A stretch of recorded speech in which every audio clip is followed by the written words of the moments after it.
Yo, it's your boy Ryan, Northwest Sports Fanatics, back at you with a new video. Today is Sunday, March 9th, 2025, with your boy Ryan and the Northwest Sports Fanatics. Make sure you guys subscribe to the channel. Smash that like button either now or on your way out. Donate to your boy if you can. Cash App $, ORION NWSF, or the YouTube Super Chat right here. We got the NASCAR Cup Series, Shriners Children's 500 at Phoenix Raceway Live. We also have the Mariners and the Rockies starting up here in about 40 minutes. So we'll be definitely doing coverage on both. Can't wait to be able to see what we get here today. Let's take a quick look at the thumb, get settled in, and I can't wait to be able to get into some racing here this Sunday afternoon. Let's get it.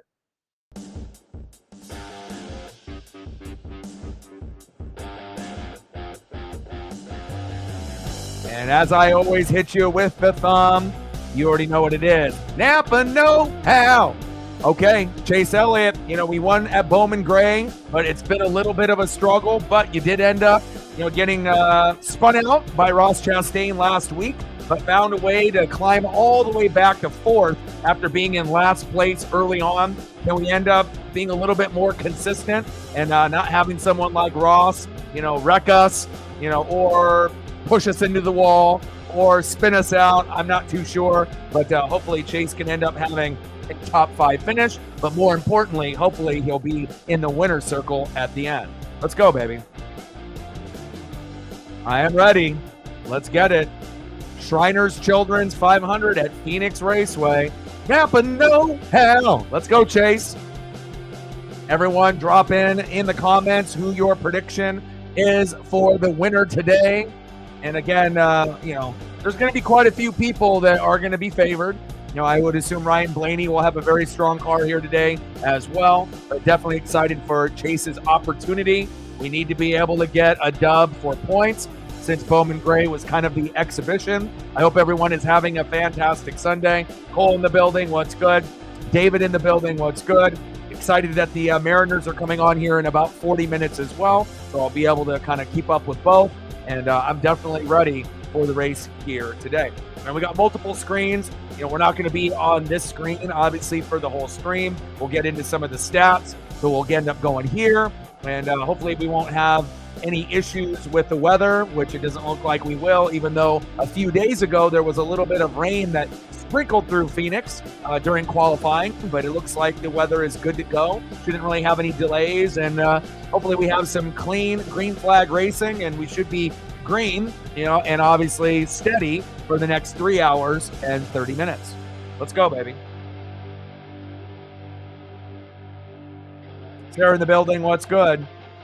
Like, sub, donate, comment, share. If you haven't smashed that like button yet, please do. We'll be shooting for 20 likes within the first hour, 30 to 50 overall if we hit the algorithm, and then obviously 100 in the donos on every single stream.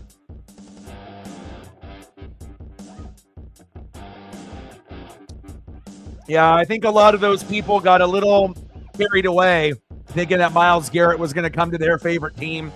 Same thing with Micah Parsons. We know the Browns and the Cowboys are a dumpster fire, but the one thing that they can't do is let go one of their actual studs on the team. I mean, I guess they could, but again, if you want to be able to have some kind of stability, you definitely make sure you take care of that individual. As long as he's wanting to come back to a dumpster fire, you pay the man at the dumpster fire, Myles Garrett, back to the Browns. And again, a little way to get a little bit more money, out of the checkbook, out of the Cleveland Browns. Obviously, they don't have too much of a problem doing that. Ooh, there's a Napa car looking nice and clean. Napa know-how. Let's go, Chase.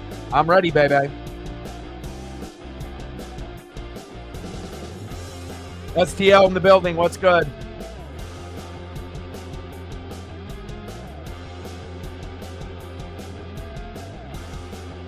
Yeah, well, especially if you're getting an individual that ended up winning, back-to-back races, people are going to go with a hot hand and whatnot. But for me, if I'm not going, Chase Elliott, obviously I'm going to go Chase Elliott, regardless if it's a strong track or if it's a weak track for him.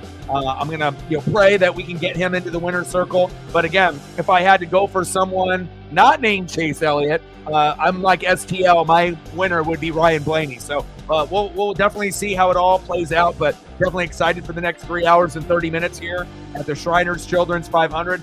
And pretty cool that you're going to be seeing some custom decals on some of the cars like Alex Bowman. Yeah, we're doing the Shriners Children's 500, obviously affecting those children that have those types of things that need to be looked after.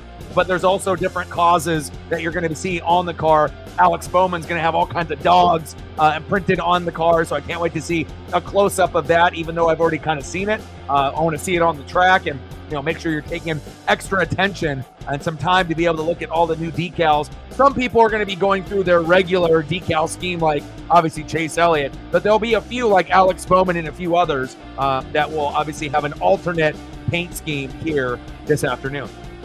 Let's go. Great minds think alike, my guy.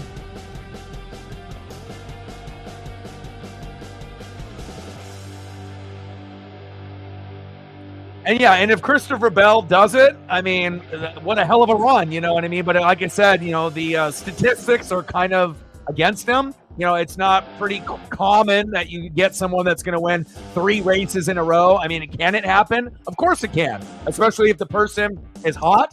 The car is great. You got a great crew chief, you got a great pit crew, you got great spotters. But if you're going back in past history, it's not really that common, but it is possible. But we'll have to wait and see how it all plans out. Let's go. Panthers fans starting us going. Big Bad Brad, I got you. I appreciate you. Stacks on stacks, racks on racks, and a little Cactus Jack. Bang, bang. Appreciate you. $2 holla. And we got 98 to go. And let's see if we can get some Brad up here for him. How are you doing, my guy? You excited for the Panthers coming up into the next season?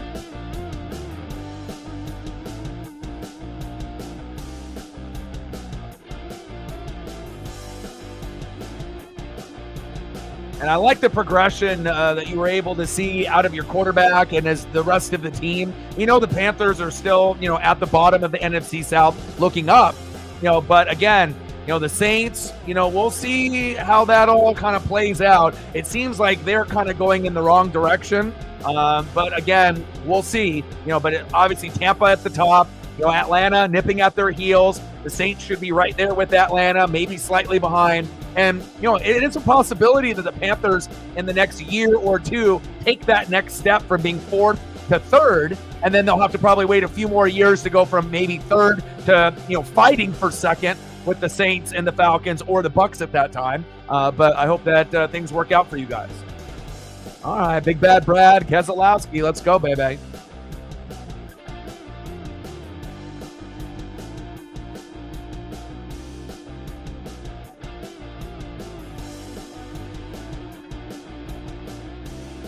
See if I can get you one of the car.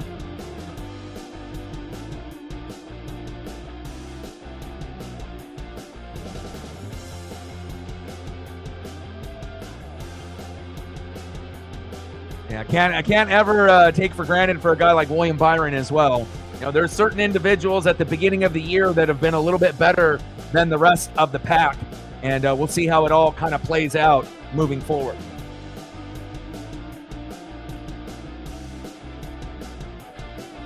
Yeah, I mean, and that's the starting point. That's realistic expectations, to go from 2 wins, 4 wins, 5 wins, and then to progressively try to get better and better. And then, eventually, overachieving and maybe hitting 9 and 8, or 8 and 9, and then trying to get to that point where you can go 10 and 7. You're not there yet, but again, slowly but surely, hopefully things will get a little bit better for you.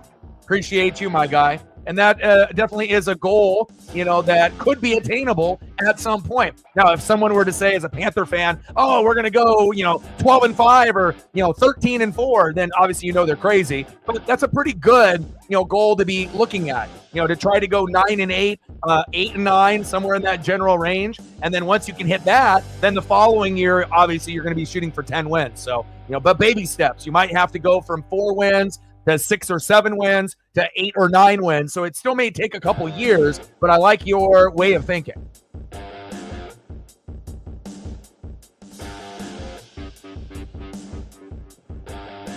Yeah, I remember that. It's cool to be able to see some of these causes, that they end up having, on the cars themselves. Some, are going to be, obviously better than others, based off this paint scheme on the car itself. But anything that can benefit, obviously dogs, obviously humans, and their overall health, obviously with Shriners. Definitely excited to see where it goes here today. And then, Sarah, if you can give me a gentle reminder around 1:10 in about 30 minutes, that's when the Mariners and Rockies come on, and I already have the link set up already. So, and you guys let me know how you guys want to be able to go about this stream. Obviously, I have this as our, camera view before kind of the race starts. And then typically we're going to go here, in the raw feed, and then we're going to be able to see up above, the laps, how many we have to go in stage one, cautions, lead changes, as well as the starting 10 in the position. If you guys would rather have it look like this while we stream, and then occasionally, go here, we can do that. If you guys would primarily like it here with the stats, because I imagine most people are watching on TV with me anyways. But again, I'm kind of a nerd, so I like to be able to look at the stats in real time, and we can always kind of go back and forth. But you guys let me know what you guys want. And again, I'm just definitely excited to be here. I am feeling like I'm starting to get a little under the weather. Again, my throat is a little bit sore, but I have been grinding, on the channel quite a bit. A lot of screaming, a lot of yelling, and a lot of coverage on many, many events. Tomorrow will be Monday Night Raw, so it won't be probably as intense and whatnot, but definitely have a few cough drops on hand, and hopefully it'll be something that passes. I don't feel like, it's COVID or a cold or a flu. Maybe just like my voice needs a little bit of a rest, but make sure you guys are chiming in and let me know where you guys want it. Obviously, having a big view of a host is always great. But again, I got to make sure I'm on the stats as well. So, we'll probably do a primary of the stream here. But again, if you guys would prefer it to be here, you guys let me know. And then I can always tap in to my other camera angles. So I got you guys. Well, it is up to me. But again, this is not just my channel. This is the NWSF. And, I'm going to definitely try to, please everyone to the best of my ability. And again, some people like, having a nice HD 4K photo behind you, and whatnot. And I don't mind that look as well. But, I am a nerd guy and I'm a stat guy too. Larry McReynolds, he's a nerd like me. And I think he's got the best voice of NASCAR. And I wish that he was on, more, on a NASCAR broadcast. They just give him just enough to kind of keep you satisfied, but I definitely would love to hear more out of Larry McReynolds. All right, let me get all the volume and everything else situated here. And if the rock background music is too loud, and you guys want me to turn that down slightly, you can always let me know. I got it at level 45. I usually do around 40 to 50 for the music in the background. Obviously, since you guys can't hear the actual NASCAR broadcast on your end, I can hear it on my end here, but obviously that's not something that you guys will be able to pick up. So that's why I usually, if you can't pick up any of the music in the background on my end from the broadcast itself, that's why, as a courtesy, I usually give you guys, some kind of music in the background, whether it be rock or kind of hip hop type of theme, so that way we can go that particular route. So.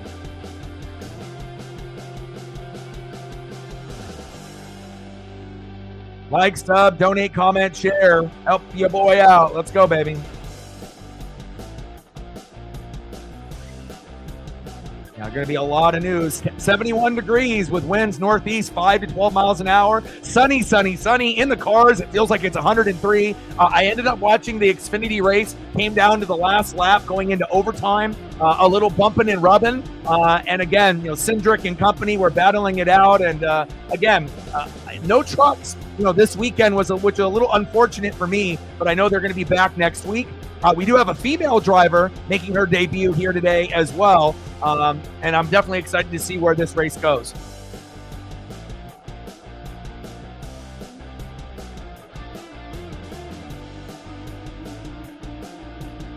Okay, let's see if they've updated the raw feed yet. Not yet.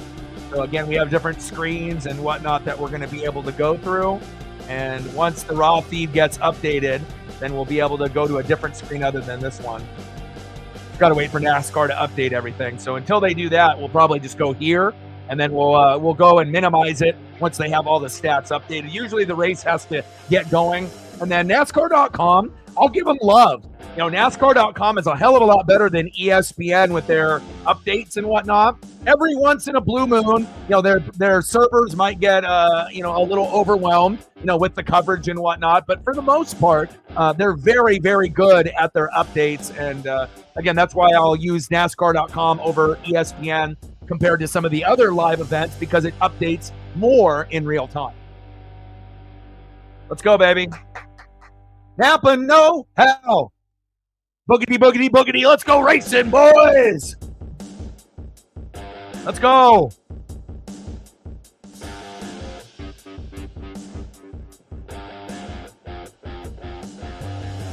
Fighting hard already.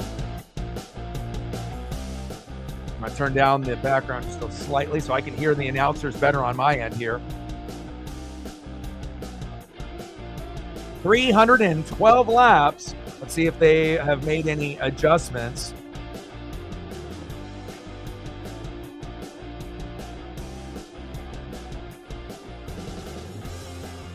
Now, still haven't got they got this raw feed, but they haven't updated it yet, but it looks like hopefully they will.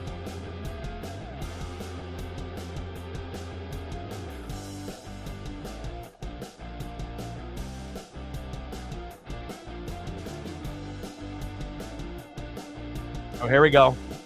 Here we go. This is what I wanted. Try to get that leaderboard up there, see if we can get the top 11. There we go. Sometimes, like I said, sometimes it takes a little bit of time, and then you're going to get updates, which I like on here too. So if you ended up going to the bathroom, getting a snack, Napa know-how. Let's go, Chase. Sitting strong and starting the race in 6th place. And again, you're going to get video, you know, from this particular screen with an update of a wreck or any type of big action. And then also it'll have updates on certain laps through all the workers there at NASCAR.com. And hopefully we can end up, you know, having that updated on a lap-to-lap basis, which it looks like so far we're good. Lap 4 out of 312. Byron Logano, Hocevar, Barry, and Jones in your top 5. Reddick, Elliott, Hamlin, Haley, Bell in your top 10, with Kyle Busch, Rowdy just outside the top 10 at 11.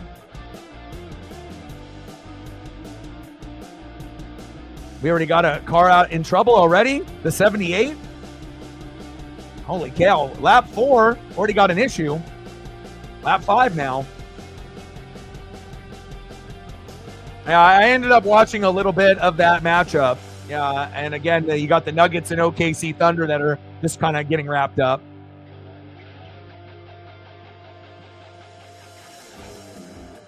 Catherine, your first race there in the Cup Series, and you spin out. I mean, it happens, whether you're male or you're female. And again, you know, especially if you are starting off, you know, in the trucks or the Xfinity or the Cup Series as a female, and it's your first time or one of your first opportunities, nerves are going to be through the roof.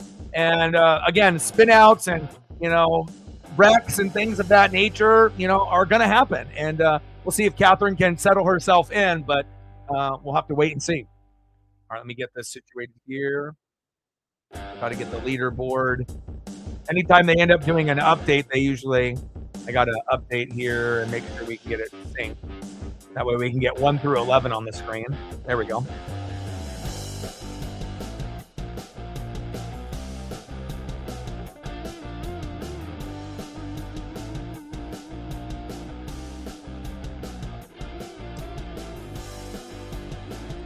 But I got Mariners coming up here in just a little bit. This should be a good race here at Phoenix. Definitely excited about that. And then we go into next week. Obviously, we'll start it off with Monday Night Raw tomorrow, and then a little bit of Blazers, Kraken, or Mariners during the week. We're getting closer to March Madness, which is exciting, as well as the beginning of the MLB season. And then next week, we'll be at Vegas. The week after that, Miami. The week after that, Martinsville, Darlington, Bristol, and then one of my all-time favorites on April 27th, right before my birthday, Talladega. Let's go. Odin in the building. What's good? How are you?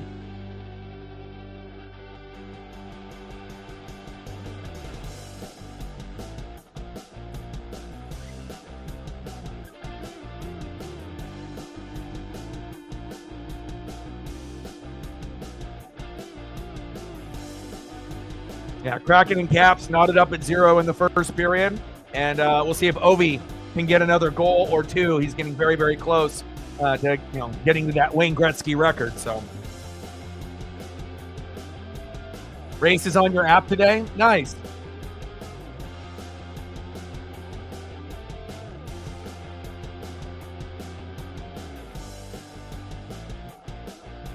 How's your leg feeling today? You feeling a little bit better?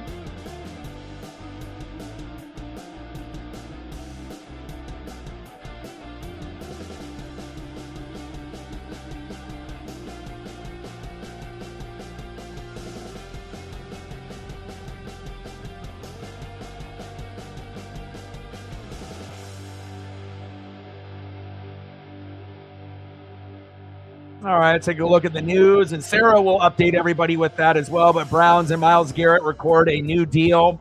Now, all the rumors of him leaving were a bunch of bullshit. He just wanted to get a little bit more money. Kind of crazy that he would want to stay there, knowing that you're never going to win a championship there. But a lot of times when you have someone that's been there as a high draft pick, their family and friends are embedded in that particular city. So he may not want to start over, somewhere else, depending on his kids, if he has any, as well as his family. So, there's definitely going to be other factors involved.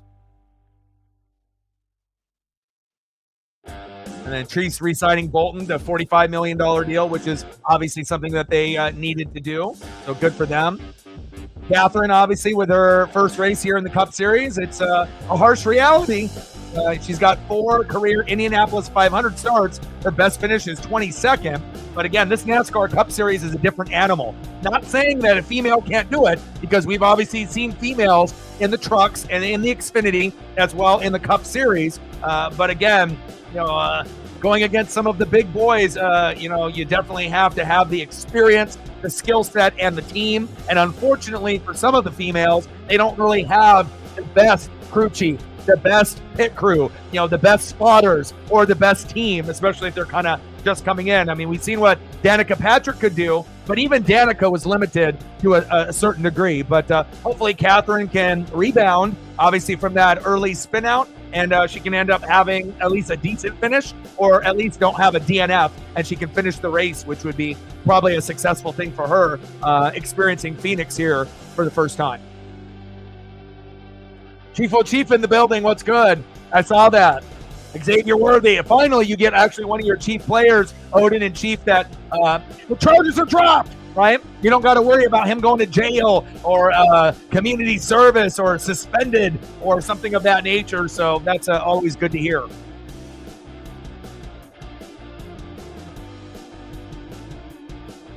All right, we're already in lap 10 already. And we're going to have 60 laps before we get into stage 1. And obviously we got 2 cautions so far, 3 lead changes. And we got Logano, Byron, Hocevar, Barry, and Reddick in your top 5. Jones. And we already know how, Cole feels about Eric Jones. Chase Elliott in 7th. And we got another spin out.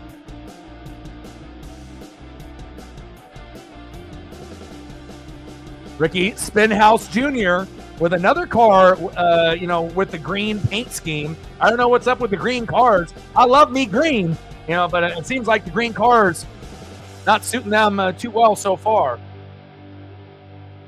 Jones, Elliott, Hamlin, Haley, and Bell. Christopher Bell and Eric Jones in the top 10 for Cole. Cole's having a great dream right now. And then Kyle Busch on the outside. Let's look at the replay here real quick. Oh, Custer, Gilliland, Spinhouse, they're all in the mix. Unfortunate for them. What's good, Chief? What's good, Odin? How are you guys? Hope you guys are having a good day. I ended up watching a little bit of that Celtics-Lakers last night after I finished watching the Xfinity race. I spent a lot of time with Paisley as well. But, again, I'm always going to try to watch and read, more than anyone else. I have to be able to keep up, on every single main event that's going on in every single sport. And then even things that may not be considered a sport, like WWE. Definitely excited for the road to WrestleMania. We got Mariners up against the Rockies here in about 15 minutes. It felt like hell yesterday, and it was cool to be seeing a lot of the young farm system guys, hit home runs and make big plays. Our future is incredibly bright And hopefully we end up bringing up, some of these guys, Colt Emerson, Cole Young, Lazaro Montes, Harry Ford, and you're seeing some of those guys, with limited action, playing with the big boys like Julio and actually playing very, very well. Very excited about the future of my M's. Let's go Mariners. We got the Rockies coming up here, and we have a pretty good lineup too. So, Natman in the building. I was about to say, where you at, my guy? How are you? And let's look at the lineup here for the Mariners. We got Robles, Rodriguez, Raleigh, Rayleigh, Solano, Tellez, Moore, Crawford, Locklear. That's a solid lineup. And we got Castillo on the mound. So I'm definitely excited to see what he does, considering he might be the worst starting pitcher that we have. But George Kirby, has some inflammation, and he'll be out for the first 2 weeks of the regular season. So, we'll have to kind of wait and see how that kind of plays out as well.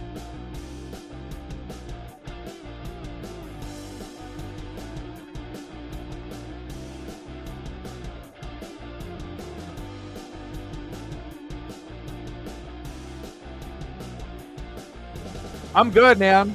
I mean, I'll be honest, I don't feel like I'm necessarily getting sick, but my voice might need a little bit of a breather. There's been times where I've worked like 3 months straight, with no break in between, like literally not even a day off. But I try to, give myself at least a day off a week or a day off every 2 weeks, but again, when you got bills to pay and you have a pup to take care of, I can't be lazy, and I have to grind even when, maybe I'm not feeling the greatest. And, on top of that, exercising with Paisley, I don't get a chance to say, nah, I don't feel like it. I have to make sure I'm out there 3 times a day, an hour and a half to 2 hours, 7 days a week. So, but after this, race is over, I'll be able to give my voice a little bit of a rest. And then we got Monday Night Raw tomorrow, which will be, there'll be some talking in there, but there'll be some nice resting periods as well, where we can just enjoy the matches, and we'll end up doing that tomorrow. And let me take a quick peek to see what we got on tap for tomorrow here. Odin Son, I appreciate you so much, man. Thank you. Odin Son, representing like he always does. Thank you, Mang. Odin with a 20. We're at 22 now. And I had to change the profile pic. I had to show you with you and Paisley. My guy, stacks on stacks, racks on racks, a little Cactus Jack. Bye, guys. Thank you so much. Let me know what you want to do for photos. If you got photos that you want me to showcase, you can put those on socials, and then I'll pull them up from there if you'd like. Thank you so much, Odin. What was I doing? Oh, yeah, I was going to check to see what we have for Monday. What's on the slate? Monday, no Kraken. NBA, let's look at what Monday has. Sixers, Hawks, Jazz, Celtics, Lakers, Nets, Hornets, Heat, Wizards, Raptors. I mean, not very many. The Nuggets, Thunder again, so that'll be good at 5. And then the Blazers play the Warriors at 7. So, yeah, we'll do Monday Night Raw, and then I'll watch a little bit of Thunder and Nuggets, and then once Raw is over, then I can personally just watch the Blazers and Warriors with Paisley later on tomorrow. Logano, Byron, Reddick, Hocevar, Barry, Hamlin, Jones, Bell, Elliott, and Larson in your top 10. Let's go, baby.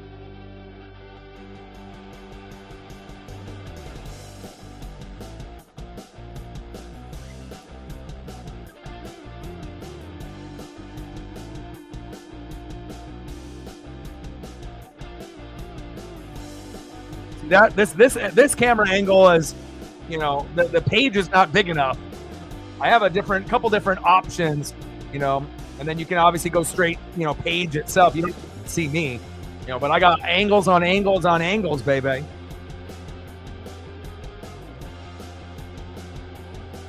Yeah, how much time is left in that particular matchup? That's something that me and Reflect would be keeping an eye on, especially with the tourney coming right around the corner. 18 laps in out of 60 in stage 1.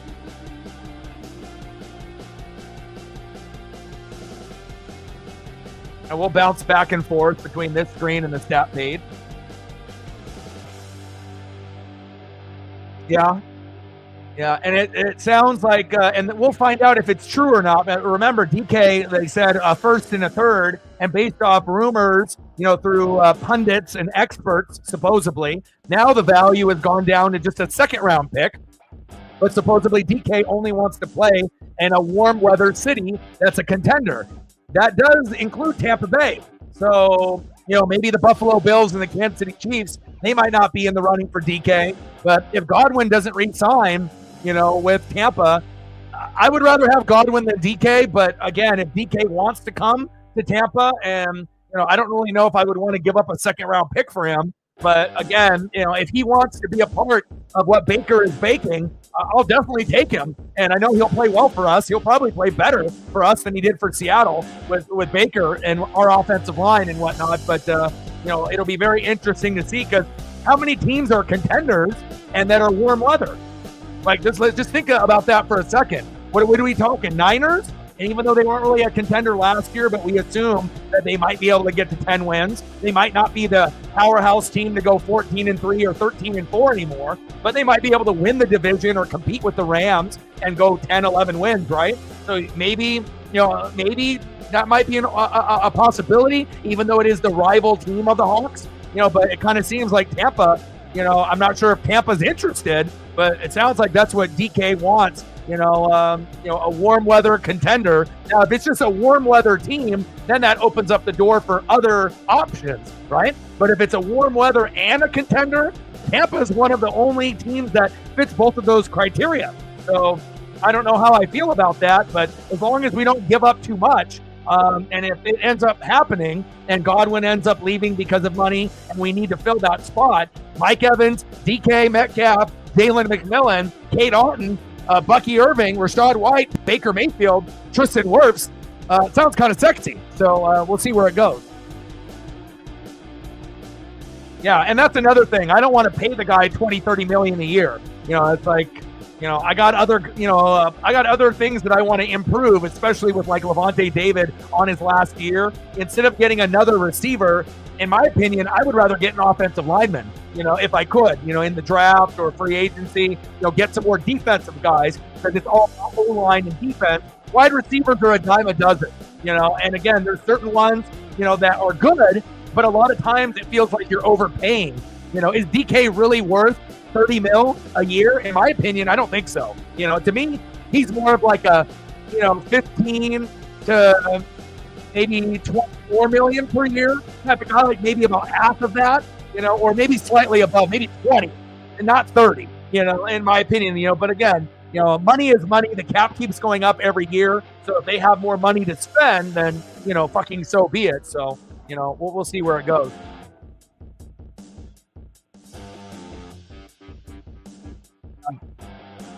And again, Chargers would be a great destination, just like the Tampa Bay Buccaneers, warm weather contender. Bills, not warm weather, but they are sure a damn well a contender, right? And getting passes from Josh Allen would be sexy, but Herbert, the DK, would be kind of sexy. That could actually give you someone better than Quentin Johnston, because Quentin is fucking terrible. That's one of the worst draft picks at wide receiver I've seen in the last 15 years. The guy can't catch. And if I was the Chargers, I would get rid of his ass as soon as possible. You did? Thank you, man. You ain't ugly, my guy. You're a war raider. You're a Viking. You're a brother from another mother. Heck yeah, good choices, man. I like these. Here, let me pull these up.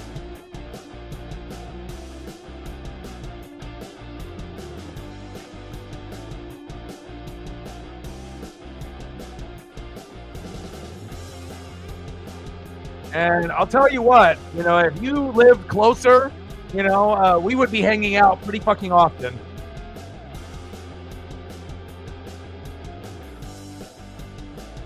I'll tell you that. And here's some new swag that Odin has ordered, and he's just like me. Loves wrestling. Loves collectibles. And again, I'm a little jealous right now because these are things that I would buy, but I just don't have the money to be buying things like this. But every once in a while, I'll get a little care package from Odin with some type of gift, and it means a lot, man. I appreciate you very, very much. Let's see what he ended up getting. Ooh, nice Bray Wyatt Elite Series figure there. Man, that is slick. Look at all the different accessories. Multiple heads, multiple hands with the lantern. Very cool. And then let's see the other. You already know what it is. And I'm a big Vader guy as well, and a big Bam Bam Bigelow guy. And yeah, it's Vader, time. Love that. And let's look at a picture of my guy. Let's see, where is it? Where is it listed? Oh, here we go, top of the screen.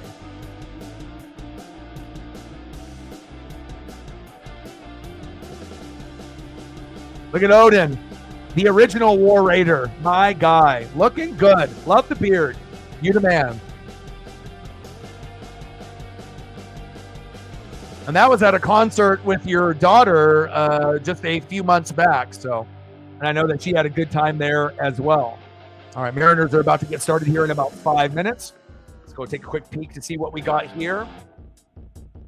All right, what do we got? We got Byron, we got Reddick, Barry, Hostevar, and Bell. Priest. Oh, Priest made a way up there. Hamlin, Blaney, Jones, and Chase Elliott in your top 10. Now they're going to a commercial break here.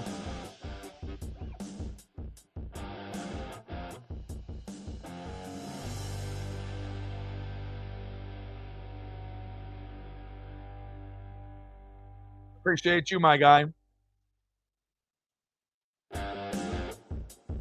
All right, I got to get the Mariner game. Let's get this at least turned on here.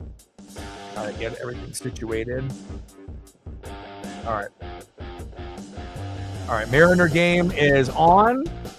Just about to get going. All right, NASCAR Cup Series is on.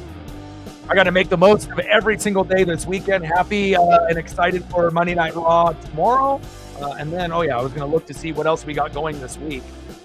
We got OKC Thunder and the Nuggets in a rematch of today where the Thunder won. And again, it's kind of, it's a two-man race for MVP. Like the Joker ended up putting up like a 30-20-20 or 30-30-20 game just a couple days ago where he had a triple-double in like the first half, and then he got a triple-double in the second half. So if you're really looking at numbers, who's got like the most 50-point games, that might be SGA. But if you're looking at stats, the Joker, he's top 5 in like 6 stats. So in reality, the Joker, from the Nuggets should win the MVP. But again, after you win it so often, they usually are looking to give it to somebody else. So who's the most deserving? The Joker. But who's going to win it? Probably SGA. And again, I still think the Thunder are the team to beat. But again, you're definitely going to see the Nuggets and the Thunder compete, as well as the Celtics and Lakers, trying to go from second place and climbing a little bit higher. But the problem with the Lakers is they don't got defense. And with the Celtics, I think that they have a very good chance of upsetting, if it's an upset, the Cleveland Cavaliers. Cleveland plays deep and they have great rebounding, but Boston, their shooting this year, with 3-point shooting with Peyton Pritchard and Derek White on top of Tatum and Brown, they really have shown that, they're a special group like the Splash Brothers from a couple years ago where they can shoot threes better than anyone this season. So I think for that simple fact, if that can still stay true, that the Celtics will have a chance in a 7-game series against the Cavaliers, maybe in the Eastern Finals or, somewhere in that playoff structure. But I'm definitely excited to see where things go, right? Will it be OKC? Will it be the Nuggets? Will it be the Lakers? Will it be the Grizzlies? Who knows? Will it be Boston? Will it be Cleveland, for the Cavaliers or the Celtics? But things are going to start looking, a little bit more clearer as we get a little bit closer, obviously to that point of the season. Mariners are wearing the teal with the stunner shades. Woo! Robles and Julio. Let's go. Let's go.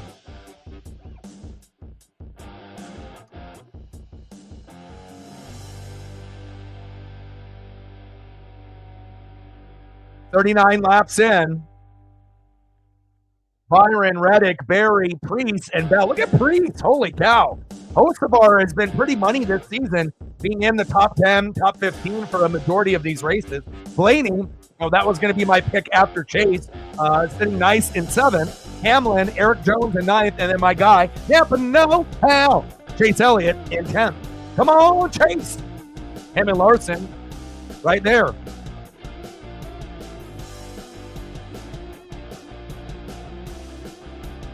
Really? How cool is that? They should ask you to be in a video. You would be perfect. You could be the manager. You could have both of the War Raiders and you could be in the middle.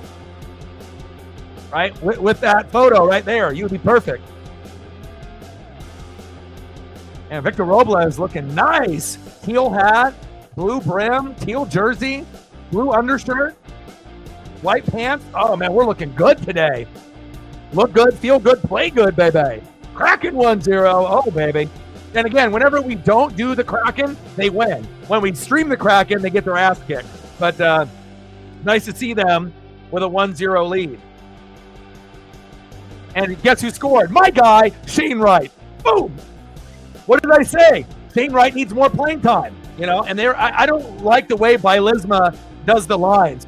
Shane Wright, to me, is one of the best players on the team. You know, he's an actual natural goal scorer, first round, 4th overall. He's got more potential and upside than even Matty Beniers. And Matty was a big name in the first round, but to me, he hasn't lived up to the potential. Like him and Jared McCann and Oliver Bjorkstrand, who they sent off to Tampa, right, with obviously Yanni Gord.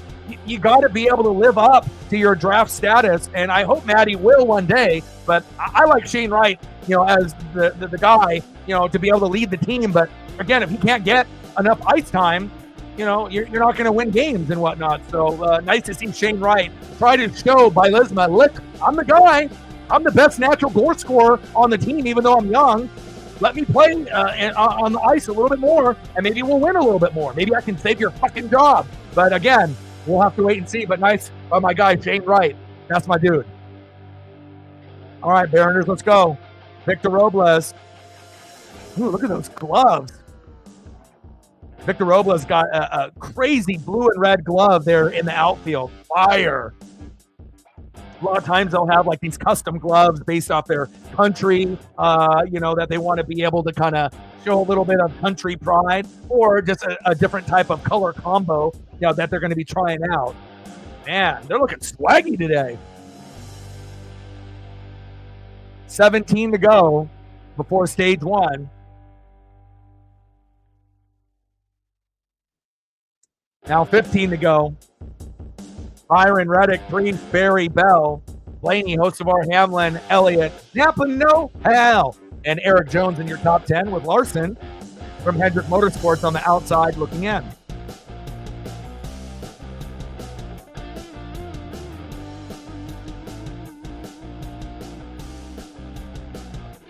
I love the way that the stats look through this NASCAR page. Now, everything at the top that I need, even with a little bit of a graph, showing the little yellow, you know, blips, and when we have cautions, and we have no rain, which is great.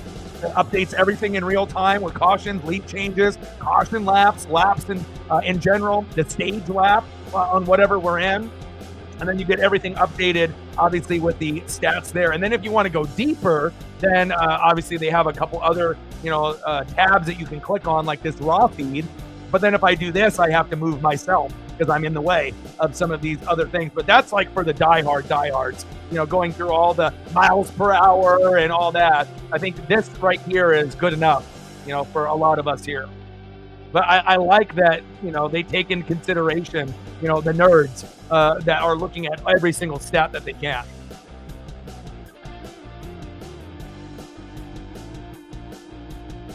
Go M's. Ezekiel Tovar in the box, top of the first. Runner at first, Luis Castillo on the mound. Come on, baby. And we got 14 to go. 12 to go. I thought it was 14, 13, now 12. Cool camera angle here with Denny Hamlin.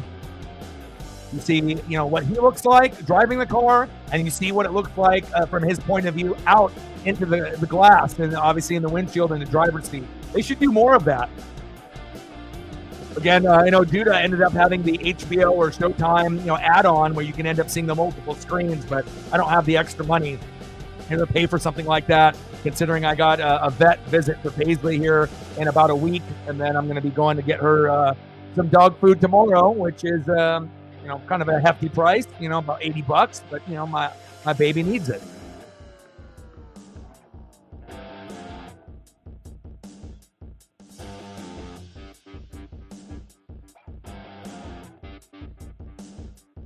Byron, Reddick, Priest, Barry, and Bell in your top 5. All right, come on, Castillo. We got one away.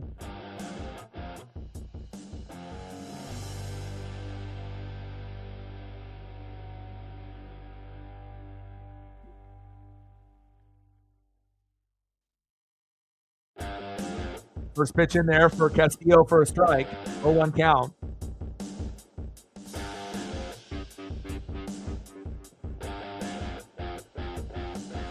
Oh, nice. How are the Devils looking, this season? Has it been a disappointment this season? Has it been pretty good for you?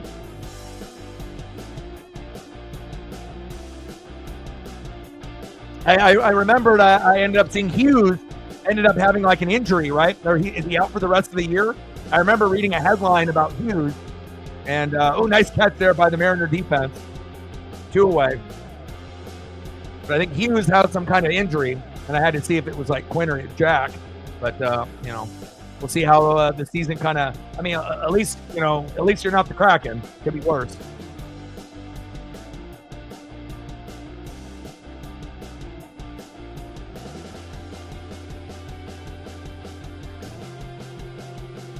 End of the first period, 1-0 Kraken. Shane Wright holding it down. Give that man some fucking ice time. He should get more ice time than anybody on the team, period. And if they did, and they gave him more time, they probably would score more on a game-in, game-out basis. Fact. Nolan Jones in the box, top of the first. 2 outs, 1-0 count with a runner at first. And then we have a few laps to go here before stage 1 is complete. Got about 6 laps to go.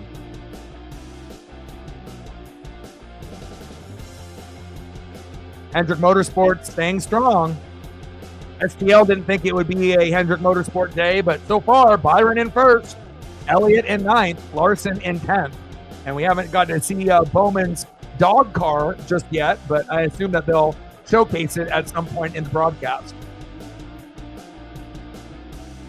Look at Byron leading 48 out of 53, kicking ass, taking names. And hopefully Castillo can do the same for my Mariners. Christopher Bell moving his way up to 4th. Blaney up to 5th. Chase, where you at? You're in 9th. You started the race 6th. Come on, baby.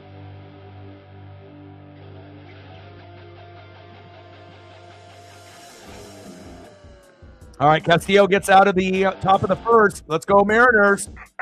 Here we go.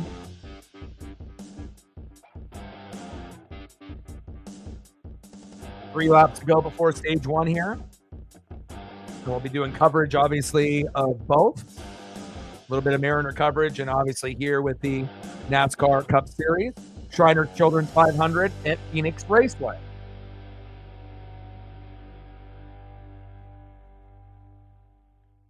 But the Xfinity race was entertaining, and again, they were, going at it. And I've seen a lot of overtime racing and a lot of close, battles at the very end on the last lap this season. Every once in a while you'll see it, and certain tracks are kind of built for that. But it's kind of cool to be able to see the overtime racing and seeing 2, 3, 4 cars, going after a victory on the last lap. And I'm definitely excited to get back to watching some trucks since they haven't been able to race for the last 2 weeks. Trucks are better than the Xfinity, in my opinion, racing-wise, as far as watching it on TV. But, it really depends on who that's out there. And if you don't really know a lot of the names or the sponsors, it's easy to get a little bit lost, but you just got to pay attention. All right, we need 1 lap to go here for stage 1. And I assume it'll be William Byron. He's pretty much led every lap except for a handful. He'll be leading 55 out of the 60 laps?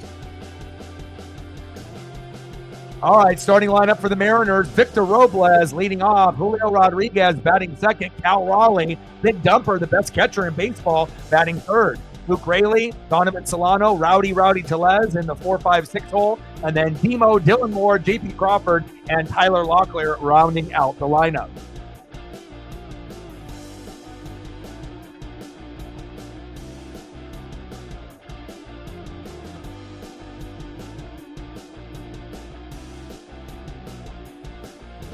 Yeah, Reddick has been pretty solid this season, and he's been getting better and better every year. You know, you've been seeing him, you know, kind of make those progressions.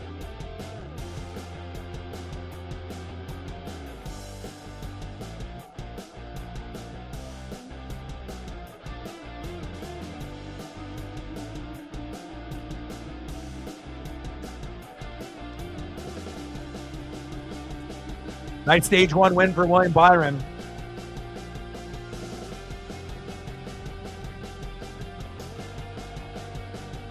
I'm going to get some volume on this Mariner game since we're at stage 1.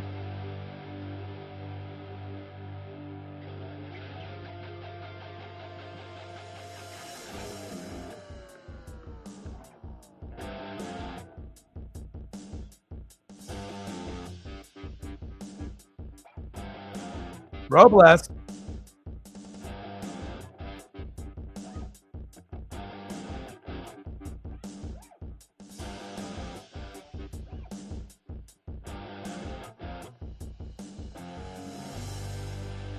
All right, next up is Julio Rodriguez, as we're waiting, obviously, after stage 1 as we go into stage 2. But, you know, if we end up having more than one event that I cover, you know, we can definitely go over both. Julio averaging 273 with 20 homers and 68 ribbies last season, which was dog shit. He should be much better than that. He should be a 30-30 guy or a 40-40 guy, and eventually a 50-50 guy, where he gets 50 home runs and 50 stolen bags, but it may take a few more years for him to get into his prime to get to that point, but he definitely has the potential. But first, we have to get him to 30-30, you know, for a few years, and then progressively get better to hopefully a couple 40-40 seasons, and then, you know, in his prime, whatever year that may be, year 8, year 9, year 10, hopefully, you know, we'll have at least one season of 50-50 with him, or a couple. Julio, he strikes out, 2 away. All right, big dumper. Cal Raleigh, you're next.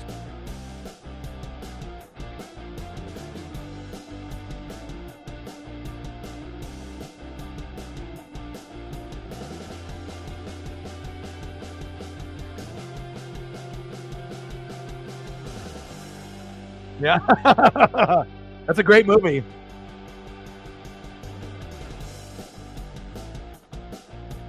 That's crazy.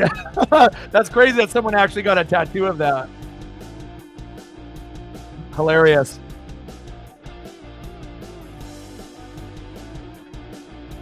Bottom of the first, 0-0 Rockies and Mariners, as we're waiting, obviously, for the Shriner Children's 500 to go in stage 2.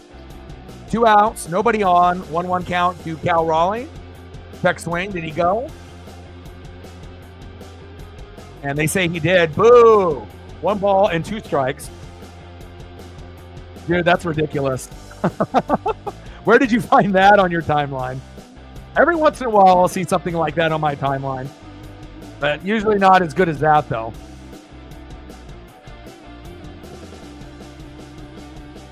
Feltner on the mound. Big dumper. Cal Raleigh in the box. Bottom of the first. 1-2 pitch. Cal crushes that one. Fading foul. Let's go, big dumper.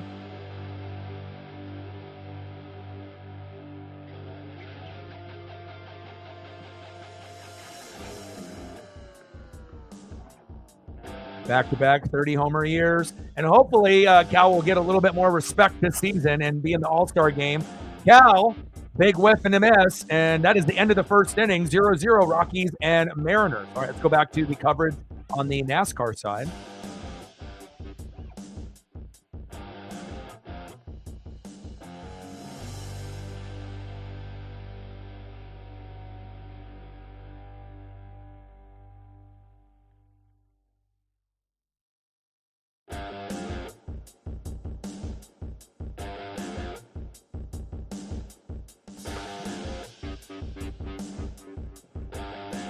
Oh, someone on your timeline reposted.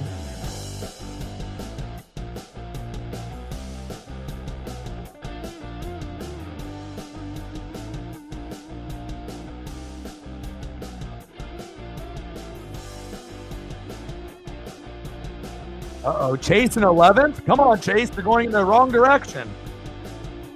Tampa, no how. Started at 6th, then went to 7th, and then all of a sudden, starting to slip back, and now he moved up at least a position there. Chase in 9th. We got to keep him in the top 10 all day, and then hopefully he can make a nice little run. Byron Bell, Big Bad Brad in the top 3. Bowman, okay, he's in 4th now, so we might be able to see the dog car. I want to see it. Reddick in 5th. Priest, Blaney, Hamlin, Chase, and Barry in the top 10, with Chris Buescher on the outside looking in, as a lot of guys are hitting the pits, and they're hitting them aggressively.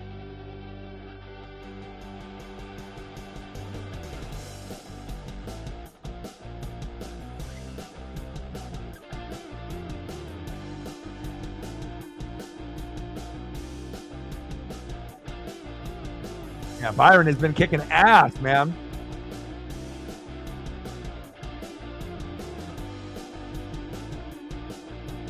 I mean, I'm not really sure about the HP look of the car. You know, it kind of almost looks like a drifting vehicle, you know, rather than like a NASCAR Cup Series vehicle with those decals. But hell, if you're in first place, it really doesn't matter what the hell your car looks like. Keep it up towards the front. Next up in the box here for the Rockies, Kyle Farmer. Come on, Castillo. And Farmer gets a fucking hit. All right. They're just going through all of the pits and now into a commercial break. Yeah. Give Chase some love. Napa, no hell. A little Chase here. A little Chase there. Chase here. Chase there. Chase everywhere. This is a unique paint scheme. Not my favorite. Obviously with all of the other colors mixed in with the Napa, but it definitely is different. So I figured I'd showcase that. Let's go, baby.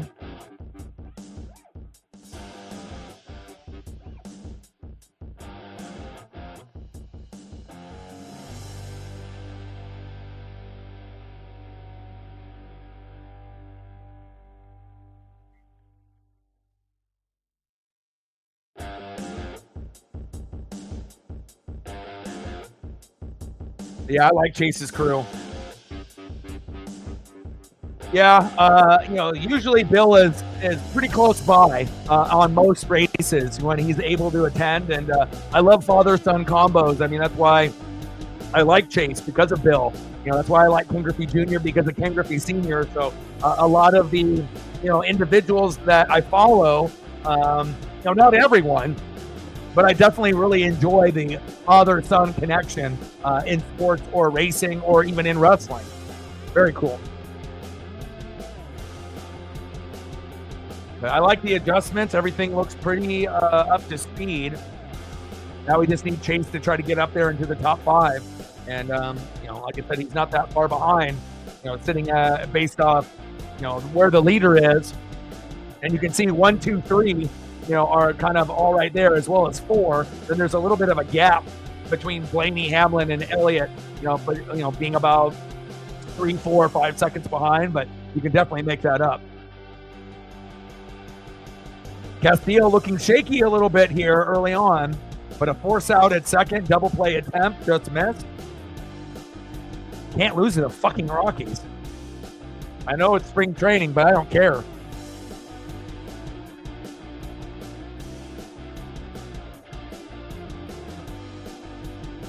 Oh, yeah, Bill is getting up there in age. I mean, at least the way that he looks, I will agree with that.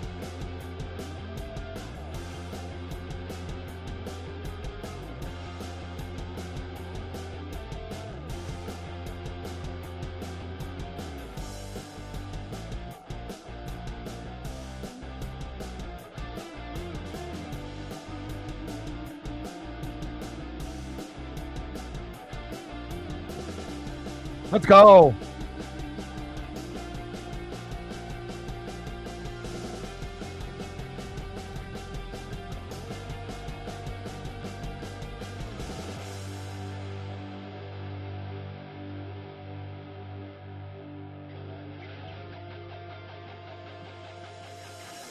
Go to the bottom of the second inning.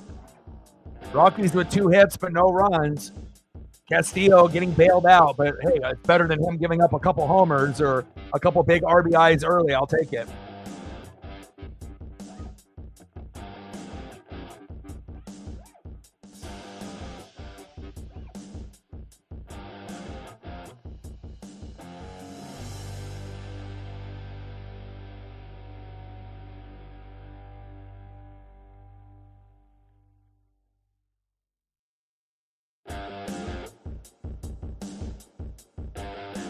Rattlesnake Hill. I'll sit there.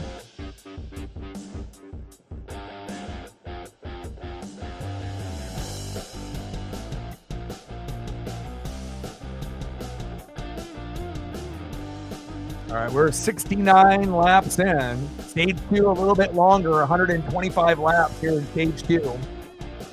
Not 60 like we had in Stage 1. So a little bit longer of a run.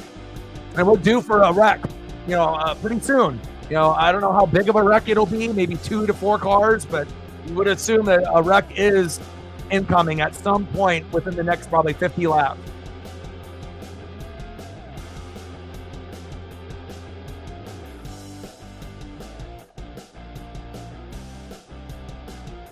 Byron, Reddick, Bell, Priest, and Blaney in your top 5. Hamlin, Nampa, no how. Chase Elliott in 7th. Josh Berry, the replacement for Chase a few years back when he had his injury, sitting in 8th, driving the Ford. Busher in 9th, and Hendrick Motorsports teammate of Chase Elliott, Kyle Larson, who's had a rough year to start off the year compared to some of the other drivers in Hendrick. Hasn't really been too great for Bowman as well as Larson, but again, Larson's talent obviously will always supersede, what the struggles are early on. And it would not be shocking to anyone if he ends up winning a few races this season. It's almost expected. He may not be able to win 5 or 10 every year, but at the very minimum, Larson is good enough to win at least like 2 or 3 almost every year. At the bare bones, at least 1. But again, he has the talent to win 2 or more pretty much every year that he drives. And not many guys can say that. All right, we got Luke Raley in the box in the bottom of the second, 0-0, 1-0 count from Feltner. Come on, Raley. Nuke that shit. Appreciate that.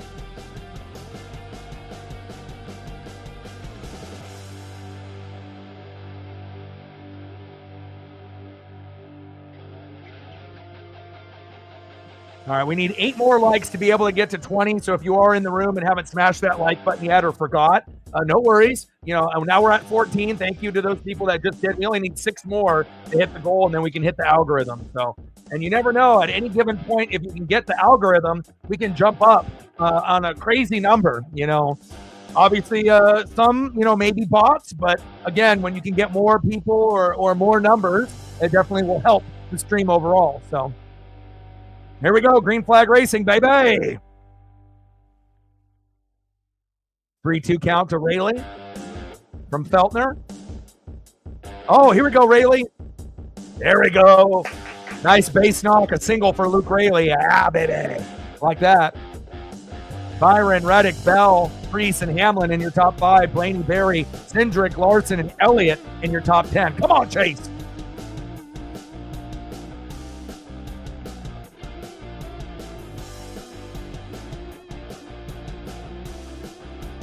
Oh, dude, I haven't heard that name brought up in a long time. Ernie?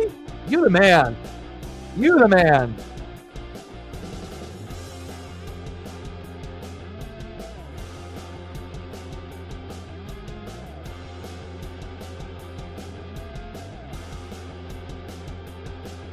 The Toyotas. Reddick, Bell, Hamlin, 3 in the top 5, and even Briscoe just on the outside of the top 10. Chevy, Toyota, Ford, Toyota, Ford, Chevy. A little bit of everything here in the top 10. Biggest movers, Ross Chastain, Justin Haley, Austin Cindric, 6 positions up.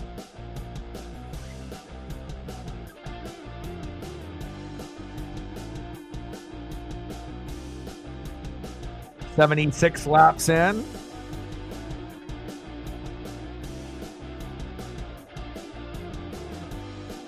16 out of 125, obviously, in this particular state.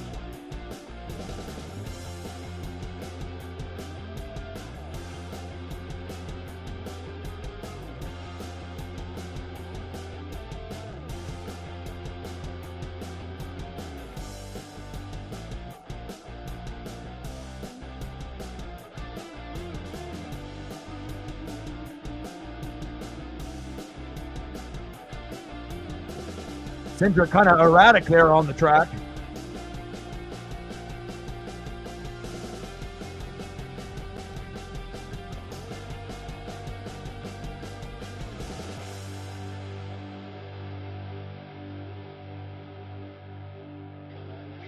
Donovan Solano in the box with a 2-2 count for the Mariners. Dan Wilson on the microphone. Byron, Larson, Elliott all in the top 10.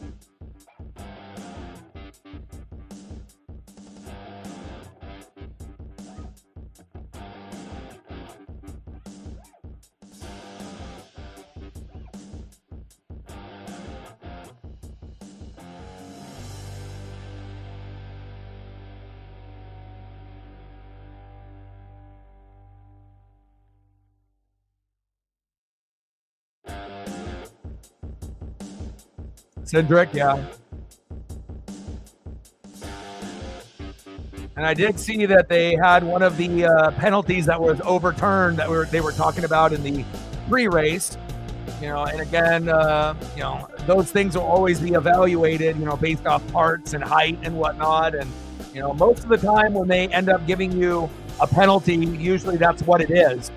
It's very rare when you can actually challenge the penalty and then, obviously get the points back instead of being in the red, and, obviously getting that fine money off the owner as well, which is usually the fines are like $100,000, $200,000. So obviously any owner that can get that money, obviously back would be ideal, even if you are rich.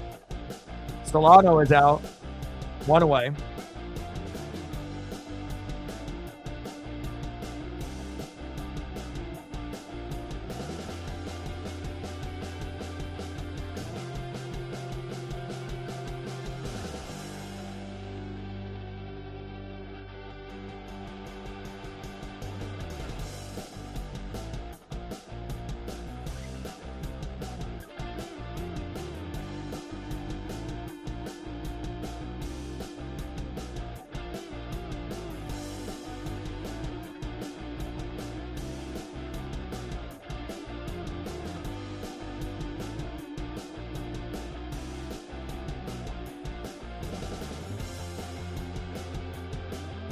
Rowdy Pelez in the box.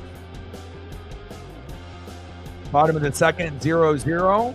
One out, runner at second, 1-1 count from Feltner to Pelez, as we're just waiting for the commercial break to come back.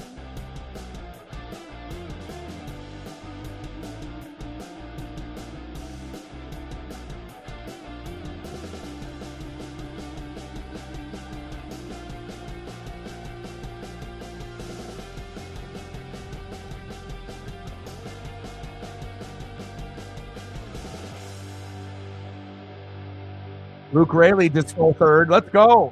Let's go, Luke. Get us on the board.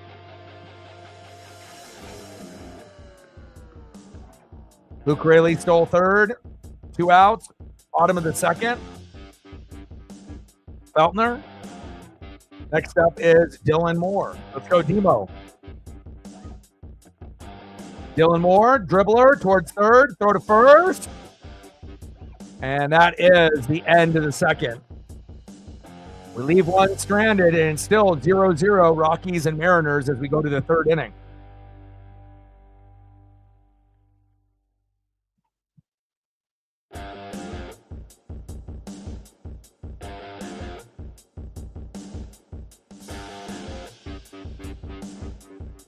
Hey, Sarah, have they been still doing WWE main event on Saturday nights, or have they paused that? Because I haven't really seen a whole lot of promotion for that since they debuted it a few weeks back and whatnot. We've even done a stream on a Saturday night of that, but is it still going on Saturdays, or is that something that they're doing kind of here and there? I just haven't seen anything on social media about Saturday night, wrestling in a minute for main event.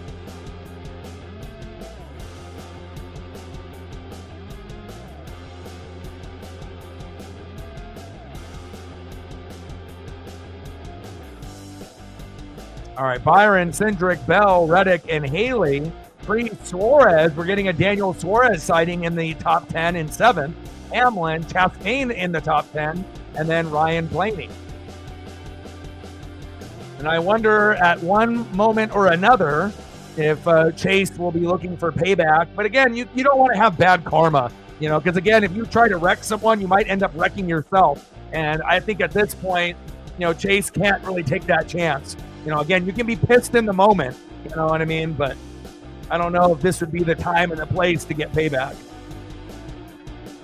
But there definitely will be an instance or a moment where they're side by side, and battling it out. And if Ross is reckless like he was a few years ago, I don't think Chase will hesitate to put him in the wall.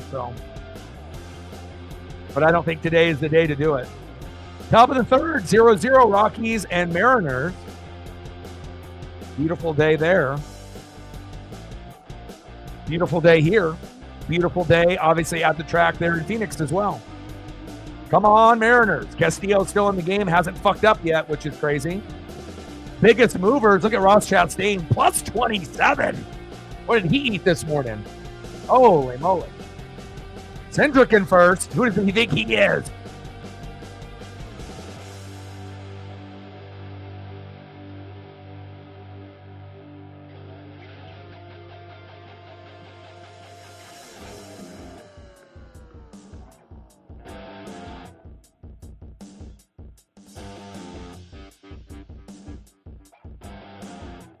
And Eric Almirola and Alex Bowman went at it last night. And I like Allgaier, obviously. It was kind of a damn shame because Justin Allgaier, Dale Jr.'s driver, should have won the race yesterday. But then they ended up having a late caution with like 5-6 laps to go. It went into overtime. He didn't have a good restart. And then he ended up finishing like 5th or 6th. I think 5th, which is a damn shame because I'm always rooting for Dale Jr. to win as an owner. And Allgaier is nice.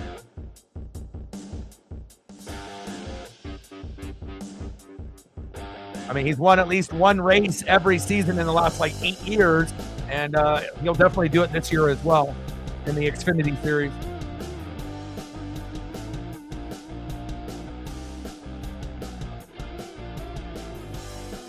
Now someone locked up the brakes. Who's in the wall? Who is that? Is that Michael McDowell? I was going to say, better not be goddamn Chase. Is that McDowell? Yeah, Michael McDowell, former Daytona 500 winner, into the wall. Smoke coming at. 2 career wins. He ain't going to get number 3 today. Oh, man, look at that rear. Woo! Look at that tire. It's about to explode. Oh, man. I mean, it already did, but I'm talking about the whole tire just coming completely off and just riding on a rim. Riding dirty. It's like a Chameleon Air video all over again. Let's watch this replay again. I haven't heard that song in quite some time. Yeah, that right rear. And boom.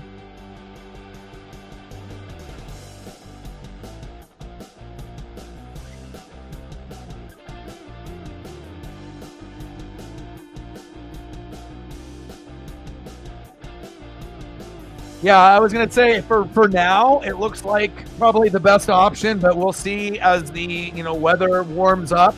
If it warms up at all or if it cools down, depending on the temperatures at Phoenix. We'll see how the track looks, with debris, and we'll see which one obviously has the best grip. And if it's going to be the high side or the low side, we'll find out as the race goes on. But I think you're right, at least for now. We'll see if that is going to be the correct path with tires. Top of the third, 0-0 Rockies and Mariners with 1 out.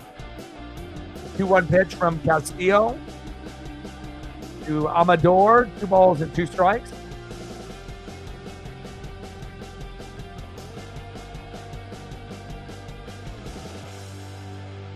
And Kraken down 2-1 after Shane Wright's goal. Can we get someone else to score besides Shane, please? Fehervary and Strome with goals. Caps up 2-1. And the Caps beat the Kraken 3-0 in January, so we'll see where that goes. Hard watching a team that continues to lose over and over and over again. You know, it's not easy being a fan of a team that's like a bottom 5 or a bottom 10 team. It takes a lot of resiliency and positive reinforcement. You know, anybody can be a bandwagon fan, you know, and then you get numb to wins. But when you end up being a true fan and, you know, your teams aren't very good at the moment and then they get good, it's going to mean so much, you know, to those fans. And obviously being, with where I'm sitting, you know, it's like I got the Oregon Ducks, which is pretty good, you know, for the most part. But I've been rooting for them when they would win like one game a year in the 80s. So I've gone through a lot of ups and downs. But since 2000, the last 25 years have been awesome. You know, I can be honest about that. Tampa Bay Buccaneers are always going to be a contender if they have the right pieces in play. We've gone to the Super Bowl twice. We've won twice, like the Ravens, so I got no complaints there. But then you go into like the Mariners, you know, the Blazers and the Kraken, then it gets a little bit more challenging because we know the Kraken and the Blazers are, you know, bottom, 10 teams, you know, in their respective sports. And then the Mariners, you know, they're not as bad as the Kraken or the Blazers, but, you know, again, they're just kind of like on the cusp.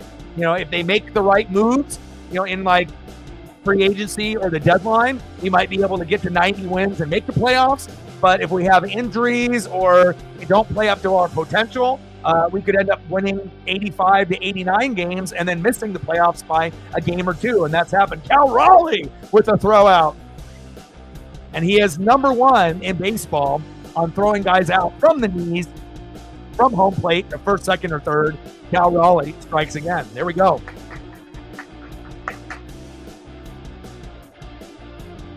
Yeah, it's tough, man. You know, but again, everyone's going to have different sports, you know, and obviously hockey and basketball are kind of on the back burner for me. You know, obviously I like, you know, the NFL, college football, WWE, you know, NASCAR, MLB. Those things are at the top. And then behind that is obviously the NBA and NHL. Not that I don't enjoy those, I do, but not as much as those other things that I follow. But you got to have filler content as we're, you know, waiting for other sports to start. So, yeah, but at least, you know, if you're a Penguins fan, you got Sidney Crosby game in and game out. So, I mean, even if you're losing, you got a fucking icon and a legend. Same thing with the Caps. Even if the Caps end up sucking and they end up being bad, you got fucking Ovechkin. You know, so at least you have a superstar to watch. Who's the superstar on Seattle? They don't got one. I mean, the closest thing to a superstar they got is fucking Shane Wright, and he's like a young guy. You know, within the first couple of years, they don't really have any superstars on the team. And, you know, hopefully they can get better guys in net and we can get a superstar forward defenseman or another stud center. You know, but we need more. And I don't know if Bylsma is good enough to be the guy long term. You know, again, you had Hack there for a few years and they said that he couldn't hack it. And then now you got Bylsma in there. And I don't know if Bylsma is worse than Hack, but some of the decision making on the lines is not sharp, you know, based on what I thought I was going to get with him. So, you know, I'll give him a little bit more time, but I think he's kind of a bridge coach where we're going to keep him until someone else that's better comes around and then we'll fire him. And then hopefully we can end up getting better at that point. But if Bylsma coaches the way that he has, I don't think we're ever going to go to the playoffs. We're just going to continue to be a bad team. But with Ron Francis at GM and trading all of these players, we have a shitload of first-round draft picks. But can we actually evaluate talent and get the right first-round draft picks to join Seattle to get us better? And that is yet to be determined. I don't know. You know, we'll see if Bylsma and Francis can hit it on the head, you know, with players. And if they can, then they'll be able to turn it around. But if not, then we're just going to be sitting in mediocrity and, you know, sitting in the bottom 10. And that's hard to watch. You know, you can't have a good defense. You don't got guys in net that are good. You can't pass. You can't score. Like, how do you win? And the answer is you don't. Oh, I watch AEW. If I can find a link for it, you know, from Odin or something, yeah, I may end up watching that.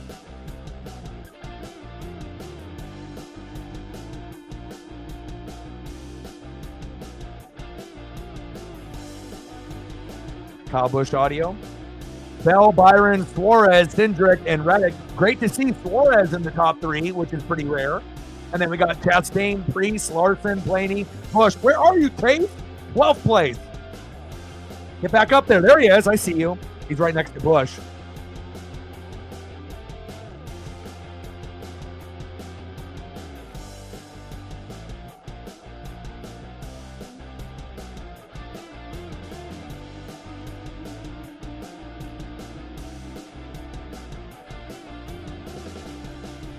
Yeah, and I don't know, with college football and the NFL, but I don't know. It kind of felt like with the Buckeyes winning and then with the Eagles winning and the Chiefs being, kind of catered to during the regular season, so to speak.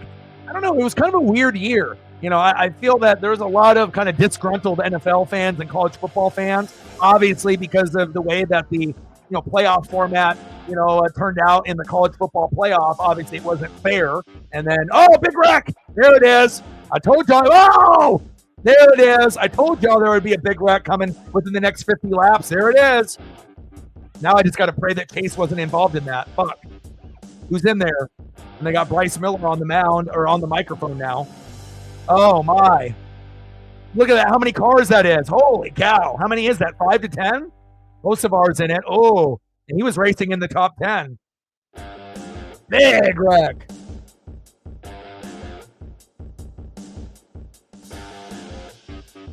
I need the names. Give me the names, NASCAR.com. Herbst is there. I see Hocevar is there. Oh, Ty Gibbs and the Monster. I drink Monster on the daily. They should give me a fucking sponsorship. Oh, and they got the emergency crews out. Get out! Check the drivers. Check the cars. You never know when you might be having some flames underneath, too, that aren't visibly seen, too. You got to make sure everyone's okay.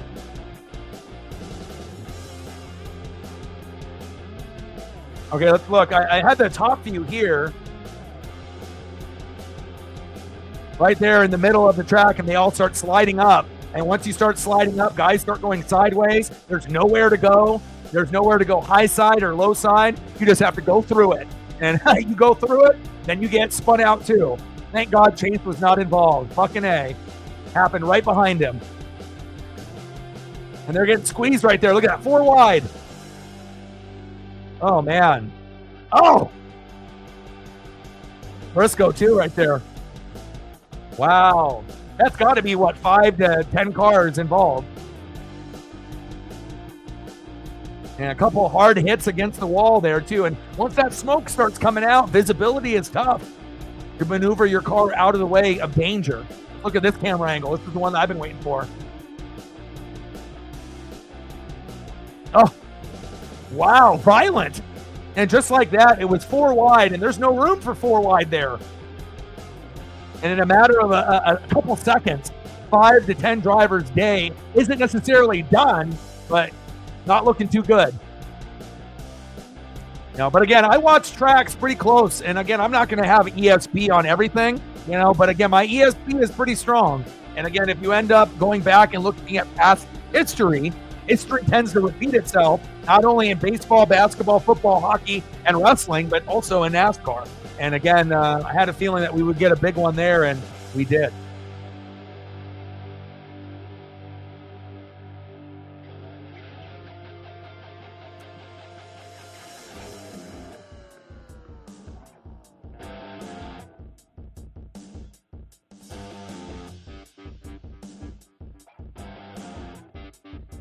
Seven-car pileup.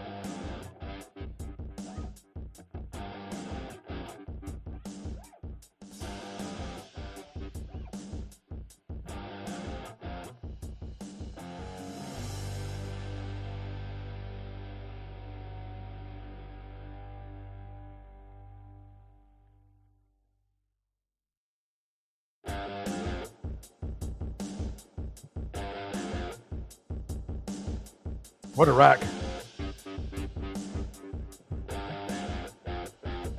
Yeah, I know.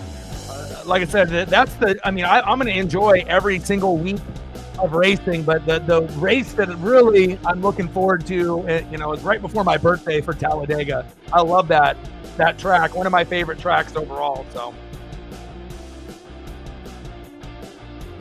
I mean, even 3 wide in certain parts of that track, there's not a whole lot of maneuverability, but it shows you as soon as someone slides up, you're going to end up sliding up into another car, and there's just no room, especially when the cars are going, anywhere between 100 to 100, 80, 190, 200 miles an hour, depending on, the track itself and the car. So.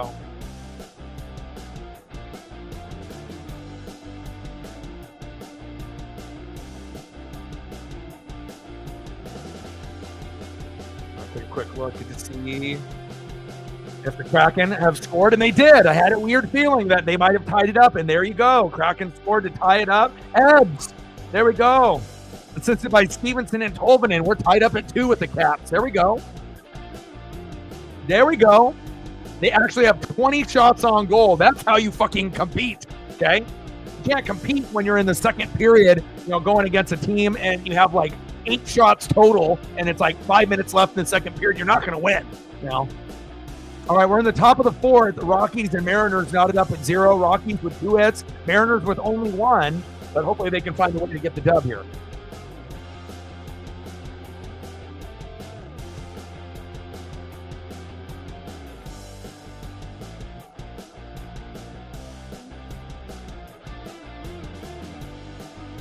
Aaron Jones ain't Josh Jacobs, but again, it gives them, some stability at that particular position.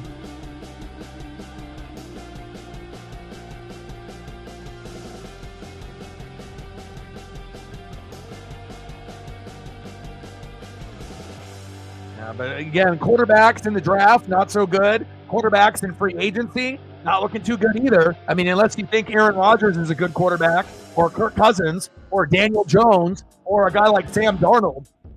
Golly, glad that my team doesn't need one. I would definitely not be happy if those were my fucking options. Castillo still in the game in the 4th inning. This will probably be his last inning, and this is the good Castillo that I remember seeing from years ago. Yeah, it's spring training, but, as soon as I say that, they better not get a home run here. All the way back to the wall for a double, but he's been better today. And again, Castillo is one of those guys, he'll either be lights out or he'll might, give up 3 to 5 runs in the first 2 innings. So keep it steady, Louise. 2025 COTA race, Christopher Bell. Dominating. And just need to warm up. Bill Elliott, Kevin Harvick, and Christopher Bell. Look at that. 27th, first. Harvick, 31st, first. Christopher Bell, 31st, first. And what will he get today? 3 in a row is not common, like I mentioned, and then they brought up the graphic. We've only had it a few times. Look at all the debris.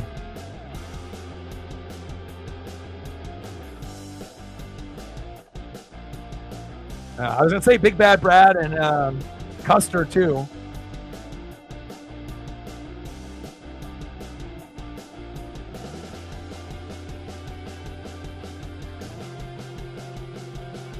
Oh, wow. Look at that tire. Holy fuck. That tire is embedded into the frame, into that undercarriage. Oh, my God. Tow him away. Man, a lot of these drivers, their day is done.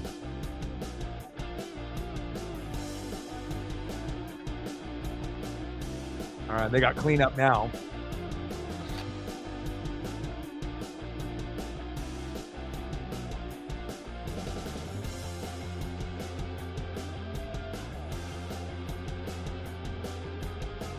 Throw to first, 1 away.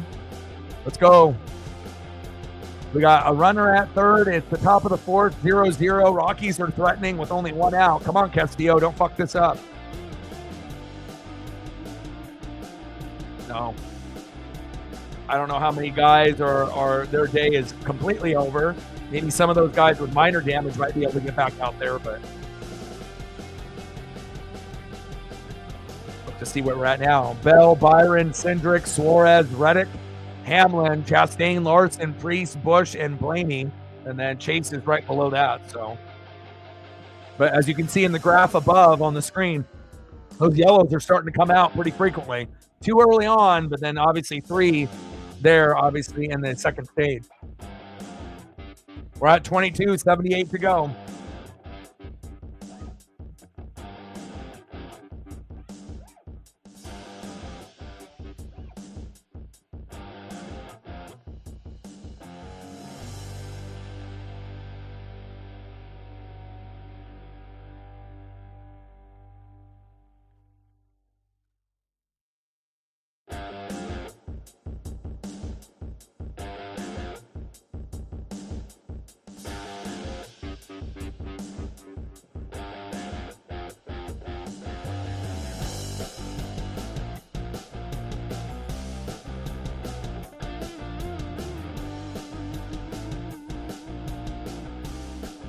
All right, come on, Castillo.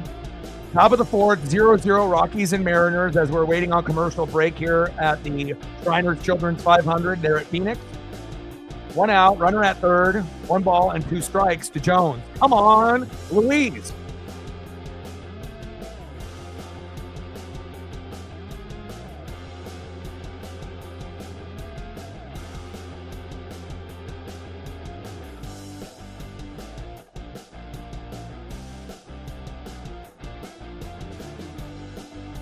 Yeah, trucks race on Friday. Woo, I like that. Trucks on Friday, Xfinity on Saturday, and then the Vegas race on Sunday.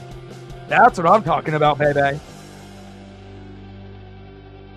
I'm getting withdrawals by not watching the trucks for 2 weeks. Oh, man, look at those tires. Holy cow.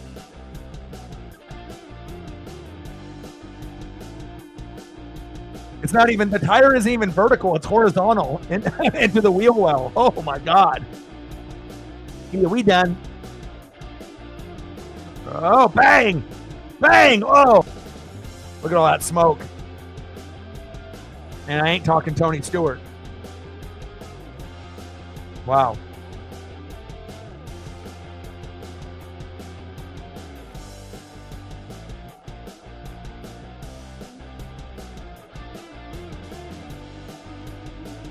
Or Chase that. Chase is in 12th right next to Blaney, the best friend. So, best friend, best friend, best friends.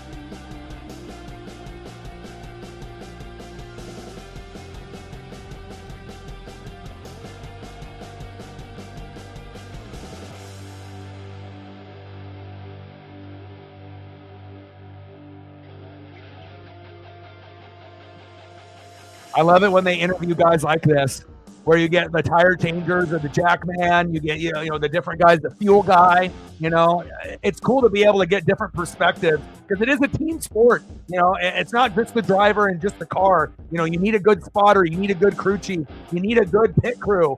And again, it's cool that when we get these little side mini interviews, you know, from guys like that, I love it. And that is part of Christopher Bell's crew, has won back-to-back races, and they're looking for 3 in a row.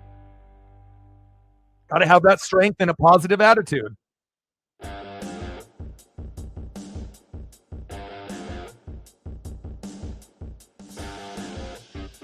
Yeah.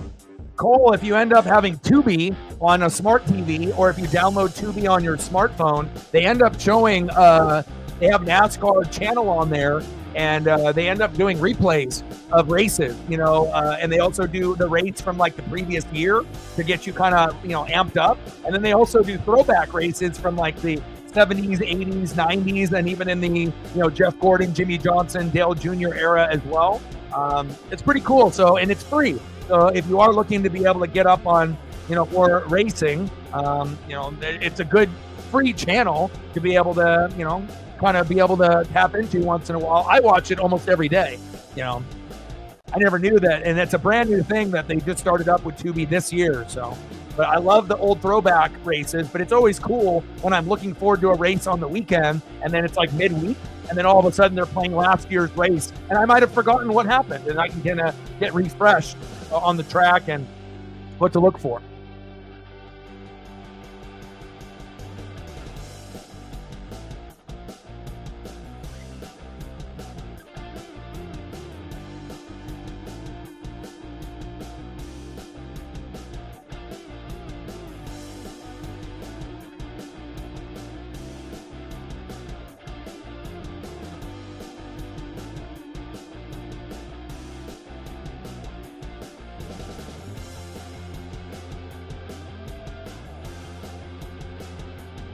All right, let's see where the restart position is. Who's going to go inside and who's going outside here? All right, Chase is inside with Blaney. You know they're not going to wreck each other being best friends. All right, Rockies fucking just scored. God damn it. 1-0 Rockies. At least it's only one so far. And we got a pitching change, and that's probably why. As I looked down and then looked up.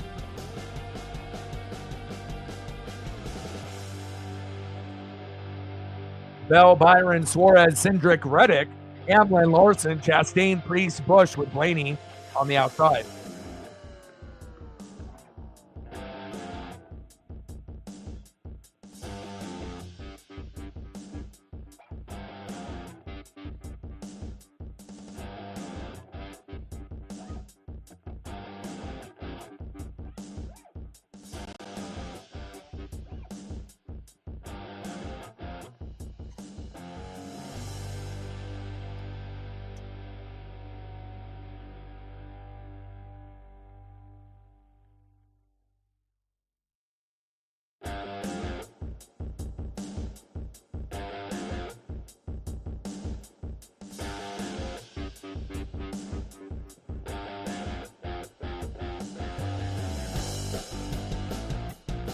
We're about a third into the race, 112 laps in out of 312. Usually going to be about a 3 hour and 30-minute race. You know, could get, close to the 4 hour mark if there ends up being, a lot of big delays and whatnot, not based off really weather, but just wrecks and whatnot, cleanup.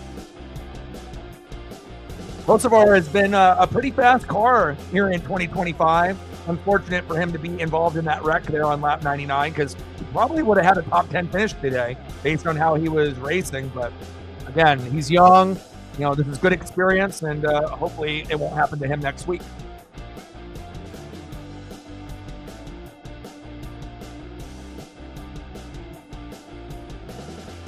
Bell and Byron up front, who have been very dominant here in 2025. Ooh, good push. Look at Bell just take off on that low end and then go on that high line. Wow. He just shot out of a cannon there. He went low side, high side, and low side, 4 wide.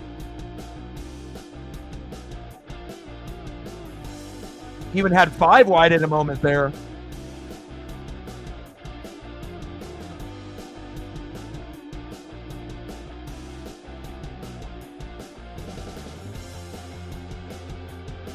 Elliott in 13th. Come on, Chase. Napa, no how. Mariners still down 1-0.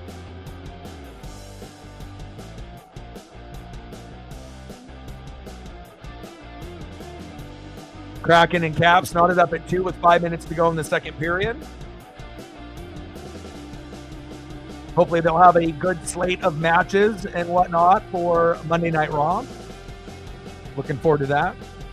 Then you have Nuggets and OKC Thunder at the same time, which they played today and the Thunder won, so we'll see if they win again.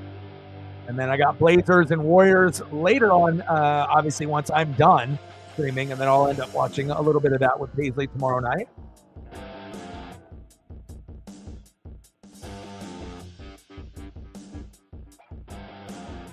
Take a look at the MLB. What we got? The Mariners play the Brewers at 1, so I can watch that early. Tuesday,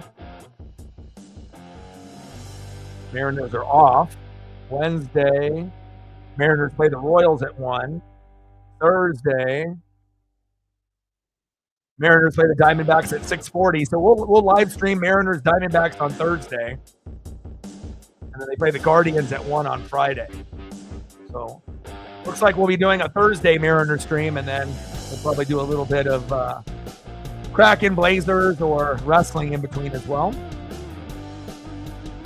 58 laps in out of the 125. We're almost halfway done with stage 2.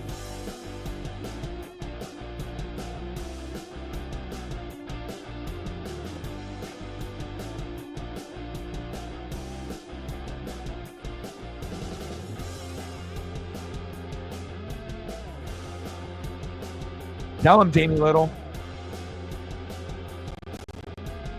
Jamie Little is very well spoken, and she's actually one of the better like female reporters in sports. You know, obviously you have basketball, baseball, football, hockey, you know, NASCAR. You know, she does a good job. I feel like the announcers in NASCAR overall, you know, all the different people that do the coverage between Fox and NBC and all across the board, they do a good job. Some are better than others, just like in any sport. I would love to be able to hear a little bit more Larry McReynolds with that southern twang, but, you know. I miss Larry McReynolds and Darrell Waltrip. Michael Waltrip. Bell, Byron, Suarez, Logano, and Cindric. Wow, Joey just shot up out of nowhere, didn't he? Reddick, Larson, Priest, Busch, and Hamlin with Blaney in 11th. And where is Chase? I think right behind him. Where's he at? He's in 15th. The lowest he's been all race. Come on, baby. Napa, no. Ow. You're going in the wrong direction, Chase. Come on, baby.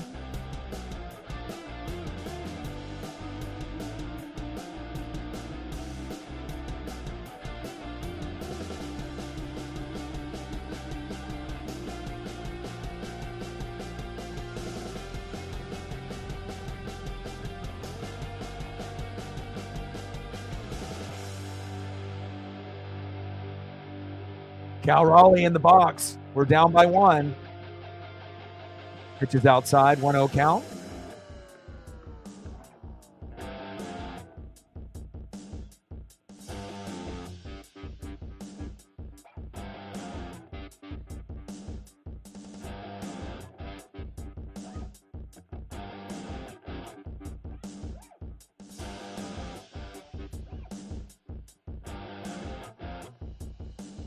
Penske, Logano and Cindric there, 4th and 5th with Blaney in 12th.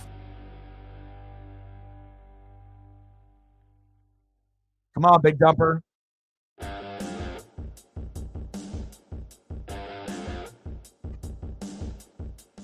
We're at 22:78 to go. Like, sub, donate, comment, share. If you haven't smashed that like button yet, please do. Help us get to 20 to help us hit that algorithm. Like we only need 6 more to get there. Now we only need 5. 5 more to go. Thank you so much.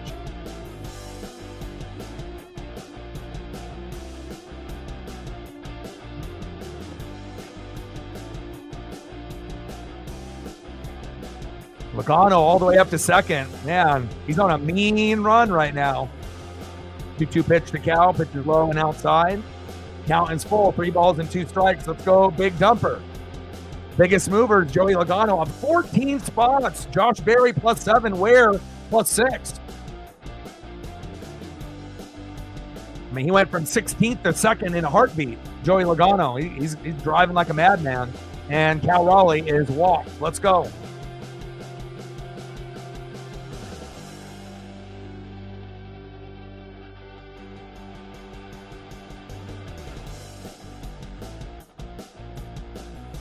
Weird to see Logano in a green car. We're always used to seeing him rock that yellow, but it's working for him today. A very unique color and paint scheme. I mean, I love green, obviously, you know, being a Duck fan and whatnot, but I remember seeing him earlier in the race and I was like, is that Joey? But then obviously, you know, every once in a while they'll have different paint schemes, different sponsors, different looks than the traditional yellow 22 that we normally see out of Joey. It looks like that car and that paint scheme are working today. Bell, Logano, Byron, Suarez, Cindric in your top 5. Reddick, Larson, Priest, Busch, and Hamlin in your top 10. Rockies up 1-0 against the Mariners in the bottom of the 4th. 1 out, runner at first. Cal Raleigh, 0-2 count to Luke Raley. Let's go, Luke.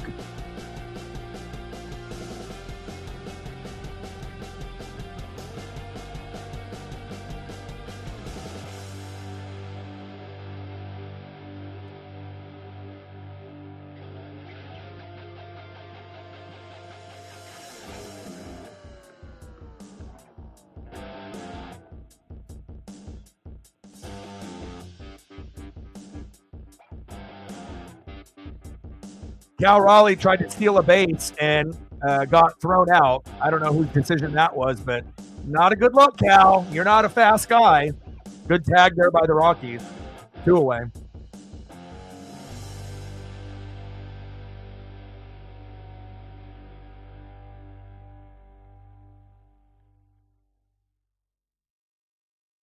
Yeah. Also depends on what kind of green are we talking. Are we talking forest green? Are we talking lime green? There's different, types of green. Obviously, if you go back to like the Bobby Labonte, era from back in the day, sometimes you can end up having green or green and white, and it looks awesome. But it also depends on what other colors you're mixing with the green. If you're sprinkling in a little red, like you have here with the Joey Logano car.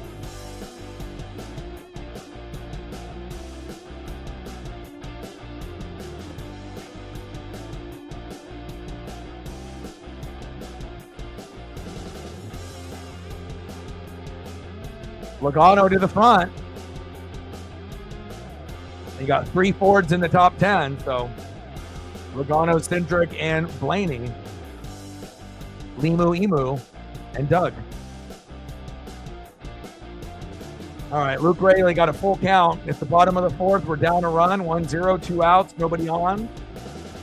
Feltner still in the game for the Rockies. Luke Raley in the box. Come on, Luke, nuke it. 3-2 pitch. Pitch is outside, and he walked him.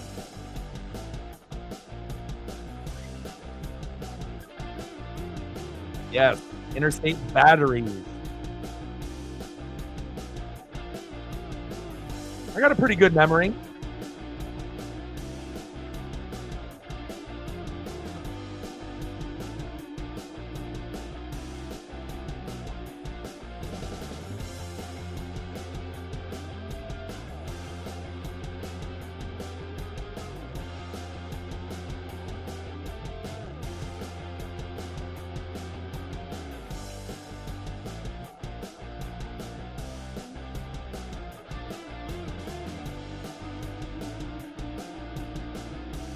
We got 51 laps before we get into the end of stage 2. Had our first big wreck, just a little while back. And I assume we're going to get another one, but we might have to wait until stage 3. Not sure if we're going to have another 5 to 10, car pile up in this particular stage. Always possible. The cars are being a little bit more cautious. But at any given point, all it takes is one driver to blow a tire or to make a mistake, and that is the end of the night for many.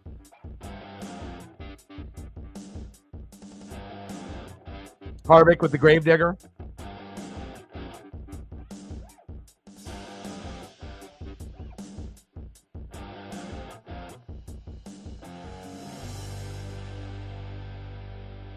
Yeah, I feel like the Bobby Labonte car, it was perfect based on the green and the red and the black. It was perfect.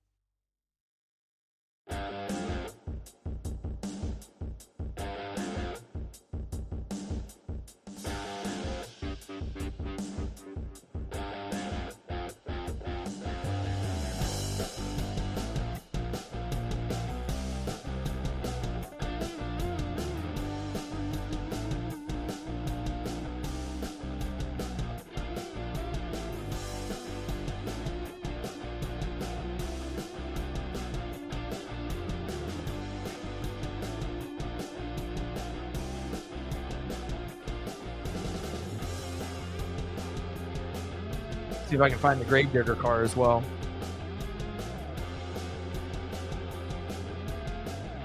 This is through iRacing there, but I mean, the paint scheme is, it's all about getting the right colors and having it like blend in nicely together. And the Bobby Labonte car, they had a couple different options with the green, but it's like the right amount of red, not too much, but just enough. And then sprinkling a little bit of that black in there as well, fire.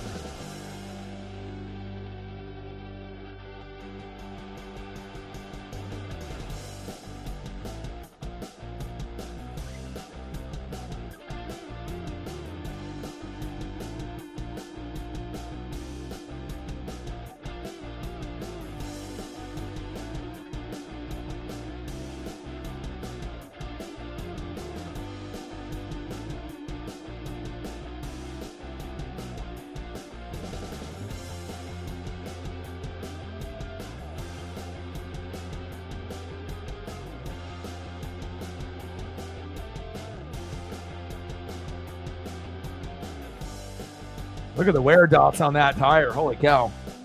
And here's the Gravedigger. Obviously, anything Gravedigger is fire.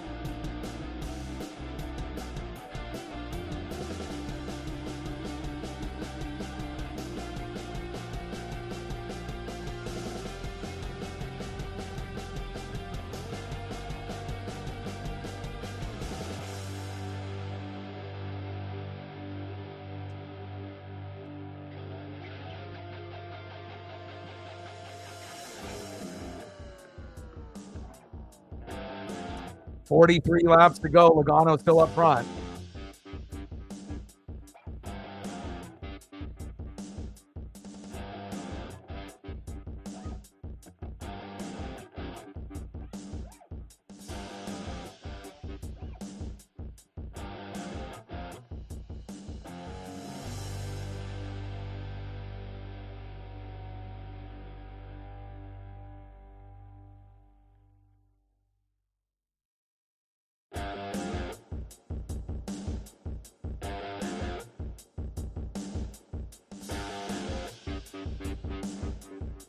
I got you. We go from one green to another green and purple and black to a little F1. All different shades.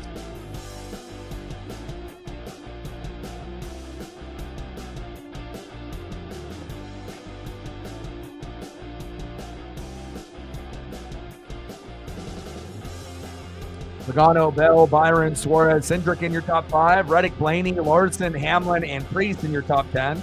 Got to get Napa know-how. Chase up there, kind of sliding backwards, but hopefully he'll be able to make his way back into the top 10. He's not that far behind. He's in 14th, just a few seconds behind Chastain, Barry, Busch, and he's right there with Ross. But I don't think this would be the time to get payback.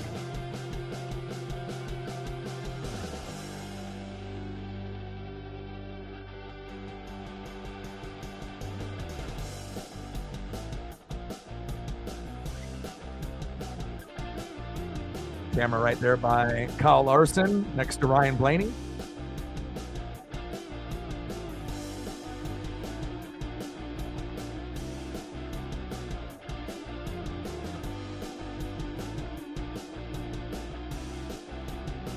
British Racing Green. Ferrari Red. Interesting.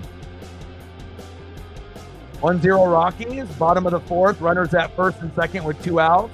1-0 pitch to Rowdy Tellez. This is our best chance to see if we can bring a run home. They have a pitching change with Agnos on the mound. Hopefully Rowdy can hit a homer like he did yesterday. 2-run blast. A nice 3-run homer here would be great. Hell, I'll take an RBI. Joey Logano leading 22 out of the 145 laps. Trying to catch up to William Byron's number. Leading, 55 out of the first 60 in stage 1, roughly. 3-0 pitch. Tellez takes a strike, 3-1 count.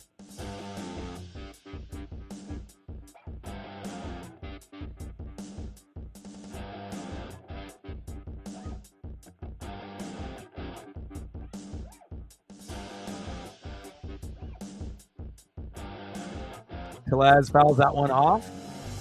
Count remains full now. 3 balls and 2 strikes with runners at first and second and 2 outs. Bottom of the 4th, 1-0 Rockies. Come on, Rowdy. And we ain't talking Kyle Busch. We're talking Rowdy Tellez. Logano, Bell, Byron, Suarez, Cindric in your top 5. Come on, Chase, you're in 14th. Got to get past Ross and Josh Berry and Busch, and you're there with Priest.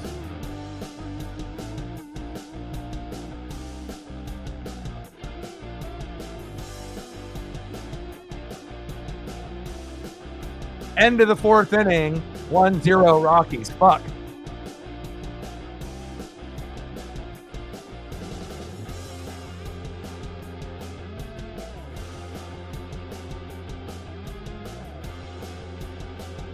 $35 laps to go before we get done here with stage 2. Crank it up, baby. That was my favorite part of NASCAR back in the day, with the crank it up.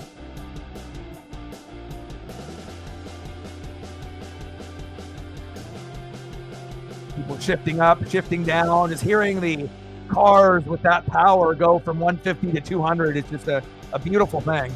Cool camera angles, and again, if you end up having some kind of system, with speakers and whatnot, where you can really feel the full vibe of Crank It Up. Like, I had great memories when I actually had my Bose system.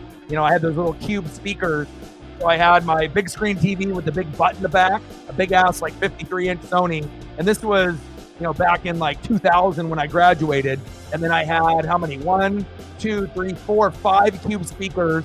I had one on top of the TV, and then I had 4 that were on stands. And I had them placed all in the house. And let me tell you, when you turn those up, it would shake the house. And that's the only way to listen and watch Crank It Up.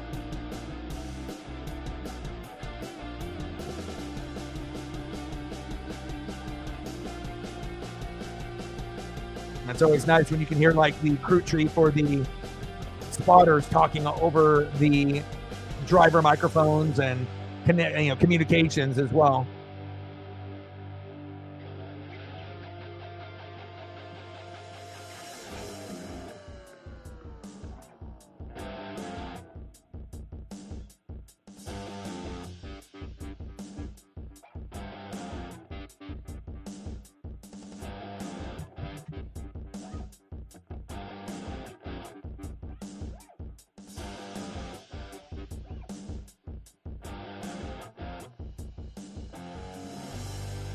We got Andres Munoz in the game. Normally he's our closer, but for some weird reason, he's in the game right now in the 5th inning.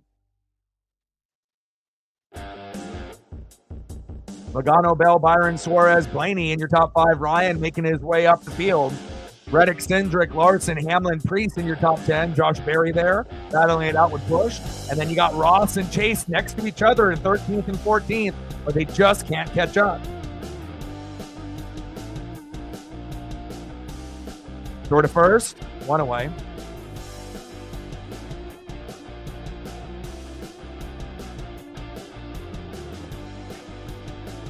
Jeff Hammond, Chris Myers. Yeah, the old school era. What's going on with the 71? Smoke. And we're not talking Tony Stewart. Oh, that's coming at. Yeah, I'll say the caution is almost inevitable now. He's on the apron, though. At least he got to the apron. Michael McDowell, former Daytona 500 winner, blown smoke.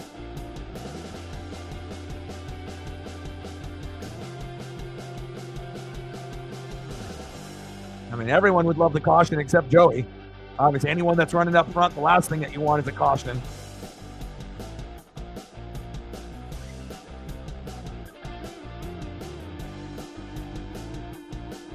Come on, Chase.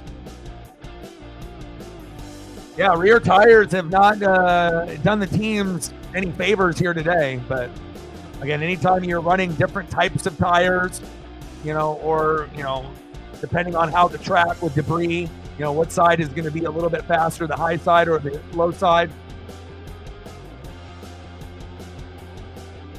But we still got, 26 more laps to go here in stage 2.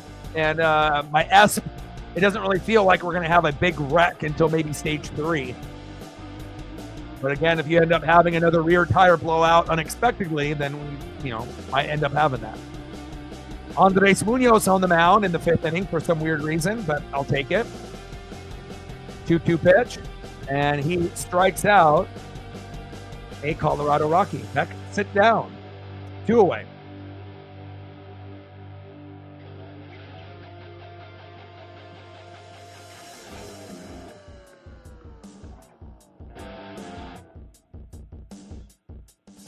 End of the second period for the Kraken and the Caps. Nice to see the Kraken not just getting absolutely obliterated. At least they're tied 2-2.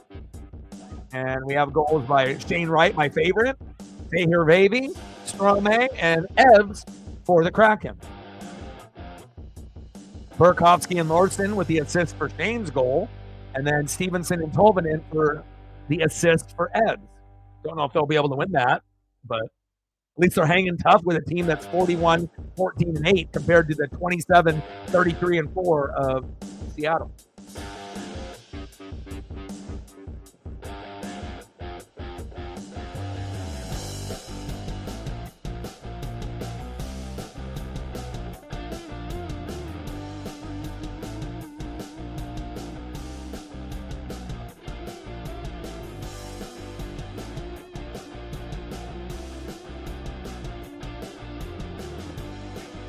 Come on, Kraken.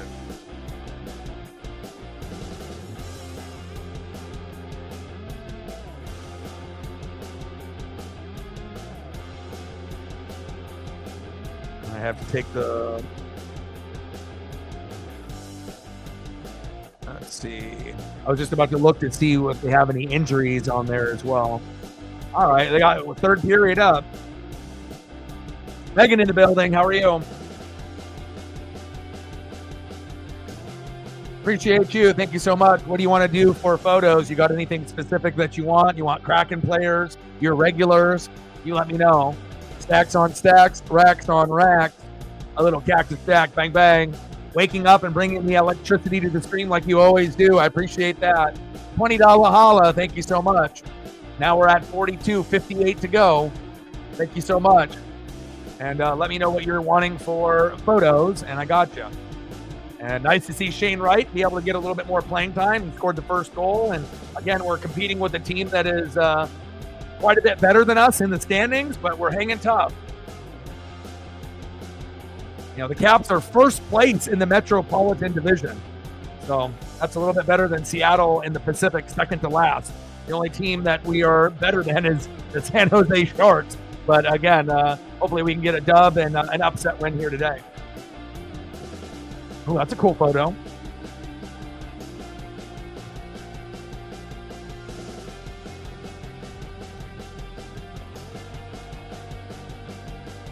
Yeah, Ovechkin's always fun to watch.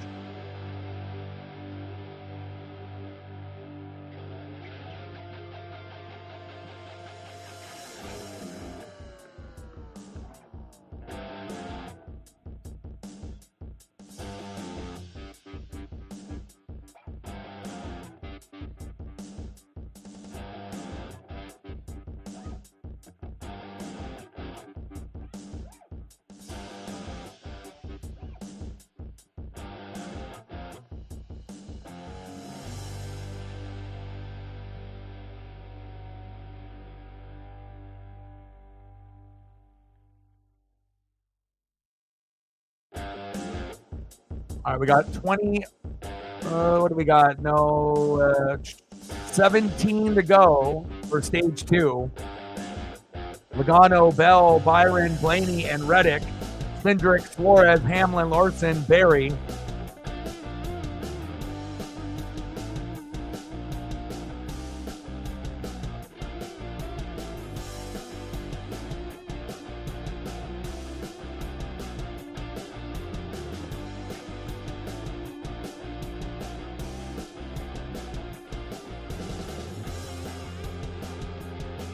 Oh, really? I was about to say, what was the correspondence for that particular photo, but I figured you would let me know.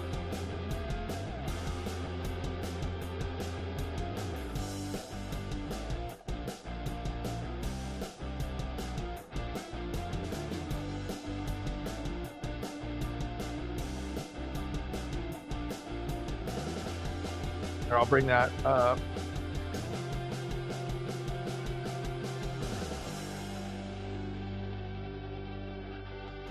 I'm going to send it to yourself here on your Twitter/X so I can pull it from there. And then I'll be able to pull that up here. And then we're going to get some photos loaded here for Megan. So one sec here.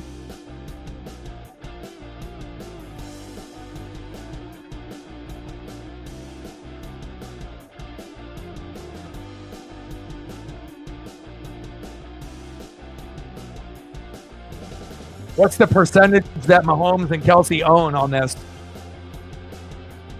The Vegas Sphere is incredible. I mean, almost every show is sold out. And again, I would love to be able to see the Sphere at some point. in my lifetime, even if it's just once.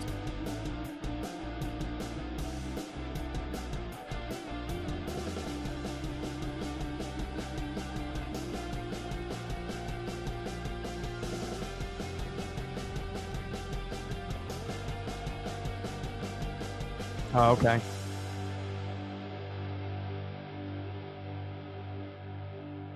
I'm going to get some photos loaded here for Megan. If there's anything specific that you were wanting, let me know. Otherwise, I'll just go into your file and go through some of the regulars. Oh, lucky dog battle.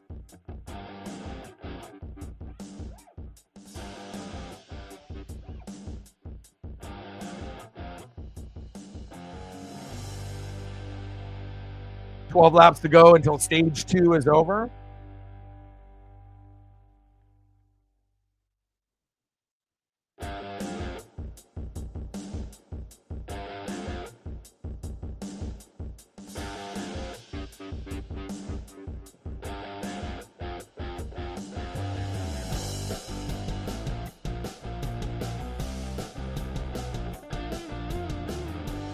Absolutely, I got you.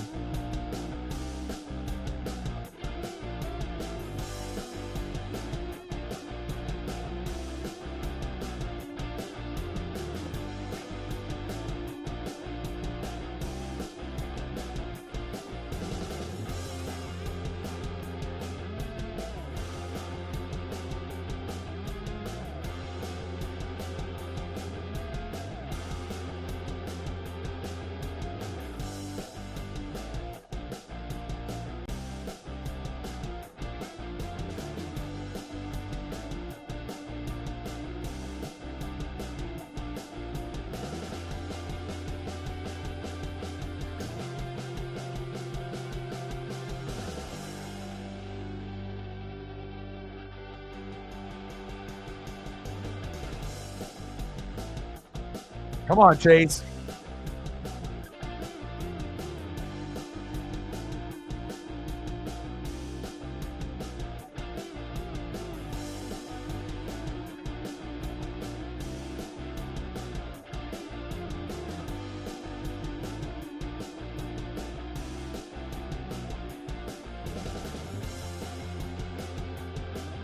Lacking lateral grip. Get Chase some help, baby. Come on, Chase. 3 top 5 finishes in the last 5 Phoenix races. This is his track, baby.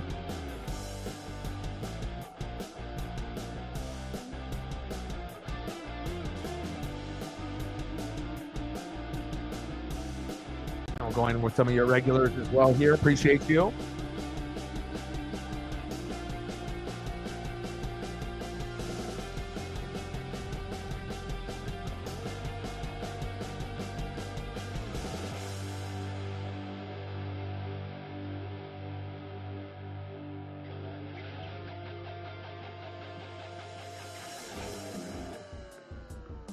Bell, Logano, Byron, Blaney, and Reddick in your top 5.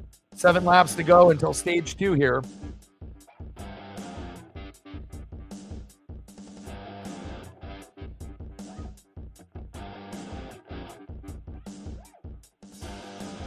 Yes, I would be too. 24%, my favorite number.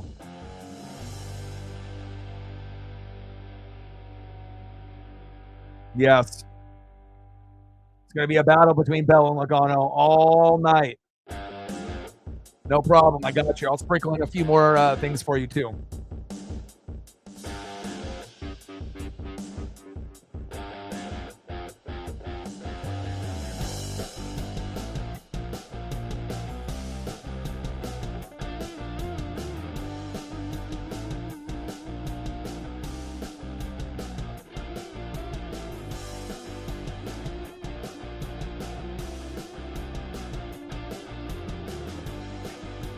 There we go, Mariners. Tied it up 1-1. Attaboy. There you go. Hell yeah. Finally, the Mariners get on the board in the bottom of the 5th. We're knotted up at 1. Next up, Julio Rodriguez. Let's go, J-Rod. Nice diving catch there by the Rockies. And now the inning is over, but the damage is done. Mariners 1-1. Let's go. Let's see if the Kraken and the M's can both win here on Sunday afternoon. Caps and Kraken still knotted up at 2 with 16 minutes to go in the third period. And then the Mariners just tied up with the Rockies there. I got to go back and look because I was pulling up pictures for Megan. But J.P. Crawford homered to right center. I thought it was him, but I wasn't too sure. Nice job, J.P. Give J.P. a little love.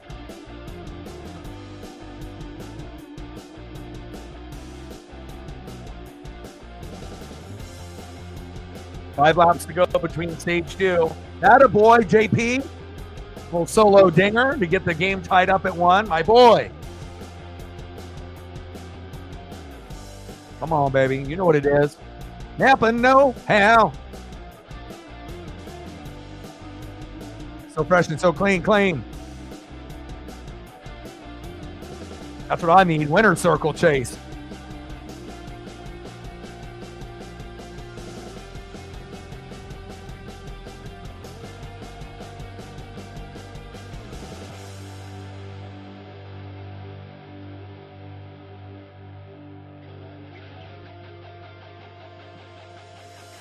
Bell, Logano, Byron, Blaney, and Reddick, Cindric, Hamlin, Suarez, Larson, and Barry. Come on, Chase.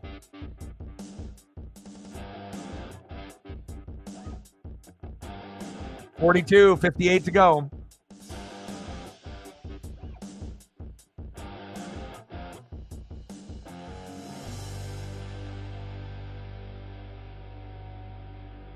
And we're more than halfway through the race now.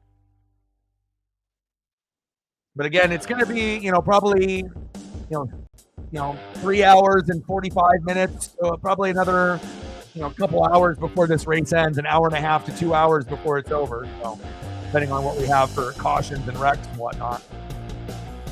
But on average, usually a NASCAR race is about 3 hours and 30 minutes. So. And Christopher Bell wins stage 2. Nice race for stage 2, even though Joey had a good grip on it. But Bell came on real late there, and nice driving there by Bell and Logano, as well as Byron Blaney getting his way up to the top 4 position.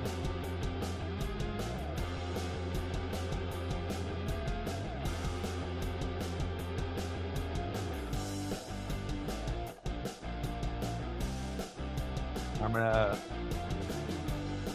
turn down a little bit of the NASCAR so I can turn up the volume and see what they're talking about here on the Mariner broadcast. Check a look on the Kraken as well.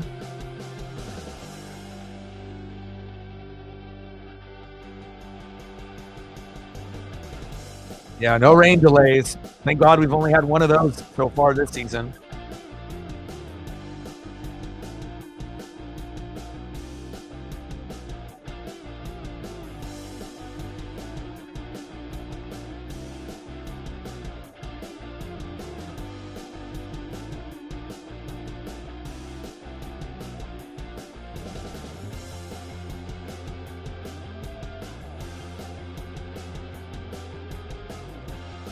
Let's go, Shane.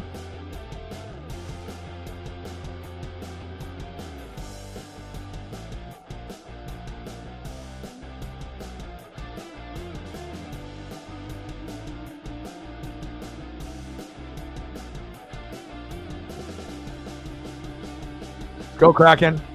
Find a way.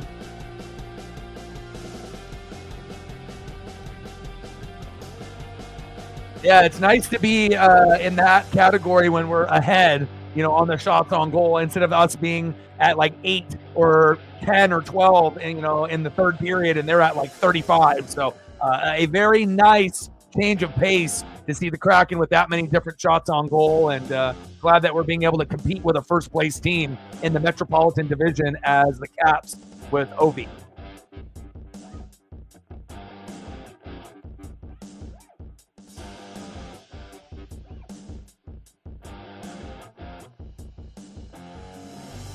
We got Andres Munoz on the mic right now.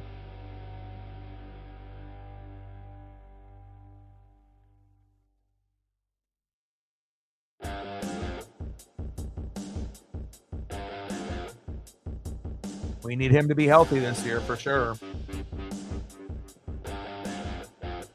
Let's go, baby. We need that fire and that energy, baby.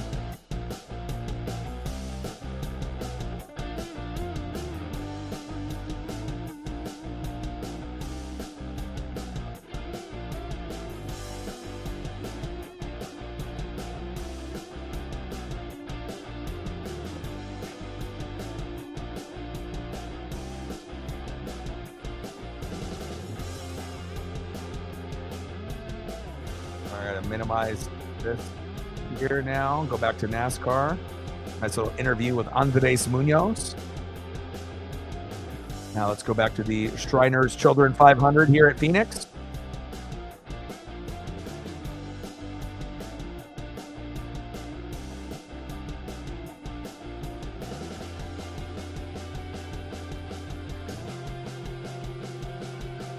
Penguins up.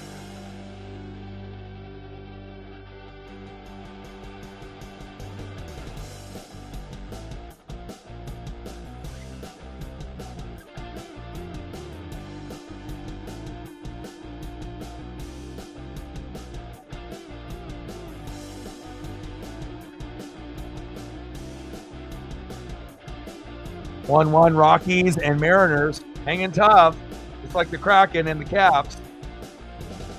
Still 2-2 and 1-1 in their respective sports. Would love to be able to see a Kraken and Mariner win here on Sunday.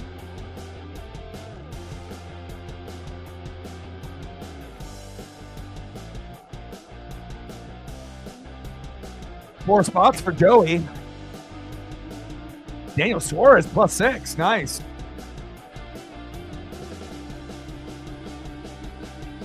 Christopher Bell, kicking ass, taking names. And can he be the third driver to go back to back to back and 3 wins in the first 4 races? Bill Elliott did it. Harvick did it. Can Christopher Bell do it? I mean, based on how his car looks with Toyota today, he definitely has a chance. Very strong.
Get a couple other photos here for Odin or his dono.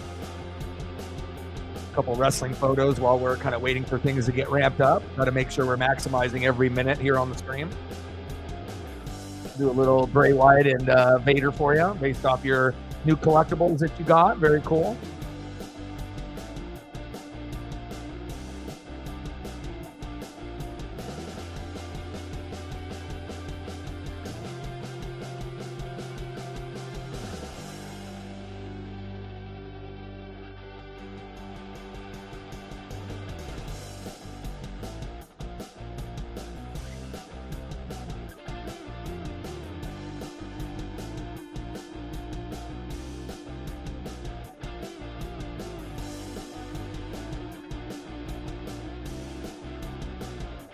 And what's going on with the Wyatt 6? Like, how come we haven't seen a whole lot of them?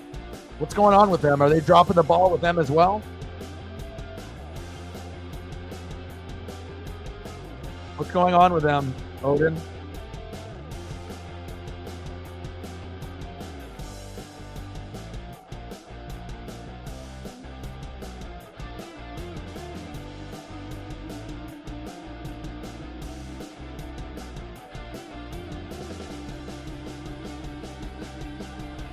It's Veda time.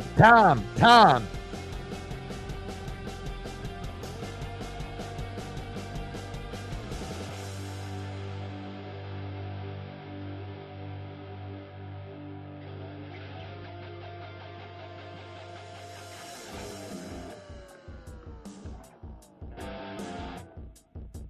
got a fan photo here that's incredible. Look at this one, Odin.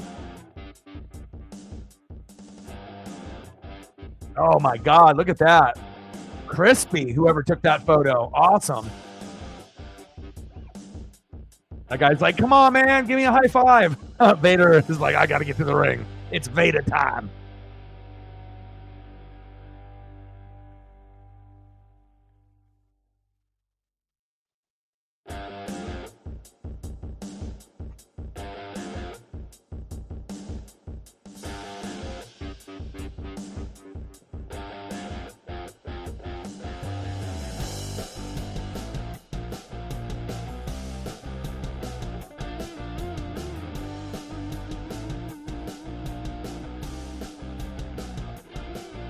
All right, 120 laps to go.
All right, I had to refresh everything because things were frozen there for a second.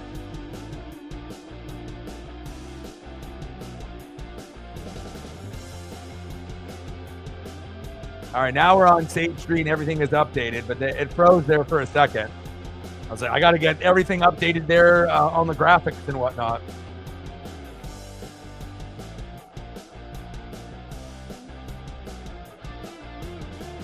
Right, Alexa Live. Yeah.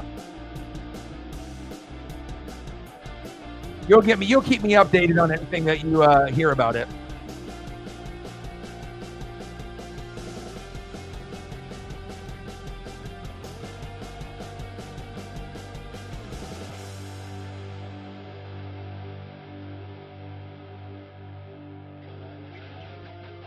Logano, Reddick, Bell, Byron, and Barry. Who passed away, Natman?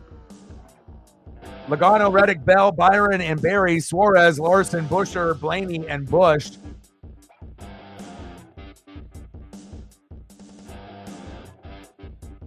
$117 to go.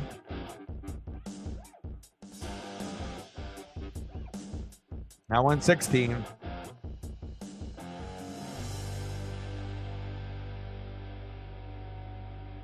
$115, $114, $113. 114 to go. Oh, and Bray passed away. Yeah. That definitely was a big shocker for a lot of us. I didn't know if that's who you were talking about. Yeah, and for a lot of us that end up watching wrestling on the regular and have, since we were young, it definitely, it not only shocked, his family and everyone that was in the business, but the fans specifically. No one ever saw that coming. And neither did Bray. Bottom of the 6, 1-1 Rockies and Mariners. 2 outs with the runner at second. And Rowdy Tellez is out on strikes. Come on, Rowdy. Yeah, and then they ended up doing that awesome documentary after Bray passed away. Must see TV if you haven't seen it yet. They did a great job with that. Very well loved in the business, and to me, he gives you the creativity that you didn't really get out of a lot of guys. To me, even to this day, he's still one of the most creative, people in the business that we've ever seen, like in any generation. His creativity was at the very, very top, and not many people would have been able to come up with fresh, original ideas himself, rather than a bunch of people sitting in a room, trying to come up with different, storylines and whatnot, character adjustments and whatnot. So.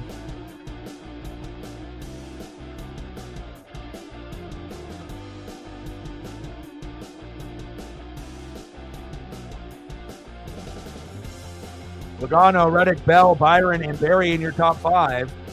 Where's Chase at? He's still stuck there around 13th and 14th. Ross got himself up to 10th, but then you got Buescher, Hamlin right next to him, and then Chase in 13th. Come on, Chase! Yeah, I definitely shed a tear myself too, man. There hasn't been too many wrestlers that I feel that have got me like that, but Macho Man and Elizabeth got me like that. Scott Hall, Razor Ramon got me like that. And then Bray. Those were the 3 that kind of got me. So.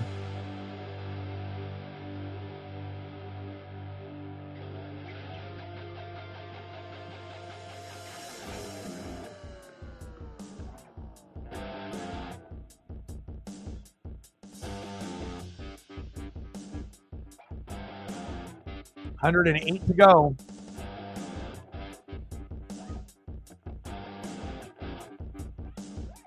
Option tire, primary tire. Things are going to change here. Obviously, with these last 110 laps, strategy is going to be very, very key. And again, we haven't really seen a whole lot of big wrecks. We had that one big wreck that I predicted. Told y'all that we wouldn't get another one in stage 2. So my S was correct there. And again, we may end up having, a big wreck here in stage 3, with less than, 110 to go. But how big will it be? Will it be a minor one, 2 to 5 cars, or will it be a big one where it's 5 to 10? That is yet to be determined, but so far, pretty clean racing overall, with only a minor amount of cautions up to this point. Top of the 7th, 1-1 Rockies and Mariners. Come on, Mariners.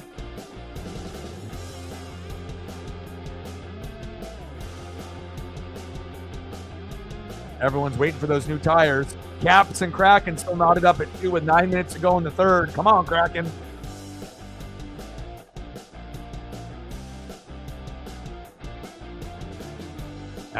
Sidney Crosby.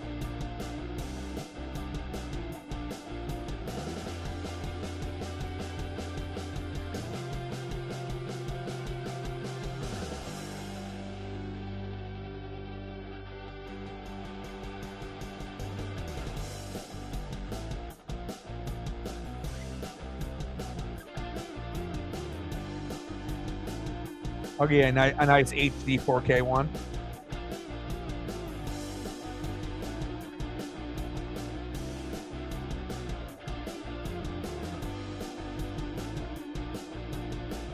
Fire jersey, fire colors, and a first ballot Hall of Famer right there.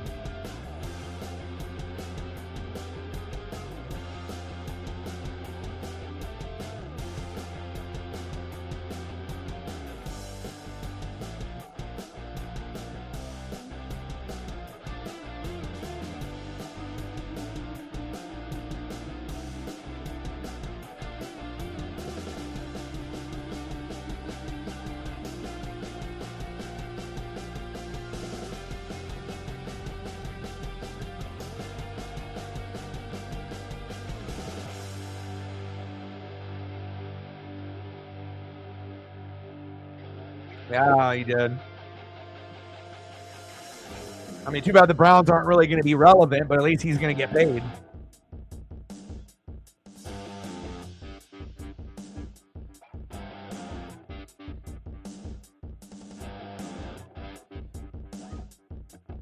Yeah, Darnold might be like one of the better options, but both the Hawks and the Steelers have issues on their offensive line, so it's not like all of a sudden Sam Darnold is going to be the same player that he was on Minnesota. But, I mean, if you're comparing him to, like, Aaron Rodgers or Kirk Cousins and whatnot, or Daniel Jones, yeah, Sam would be the best one out of those, like, 4.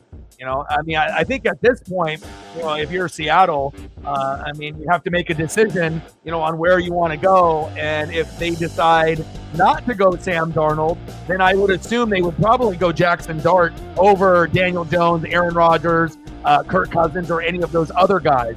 So I assume that Darnold will be the Hawks' first option. And then if they can't get him for whatever reason, then they may, not for sure, may look at Dart or some of the others, but again, the quarterback class isn't very good. There's a lot of other positions that need to be filled, but you do need some type of quarterback, going into the year. So we will see.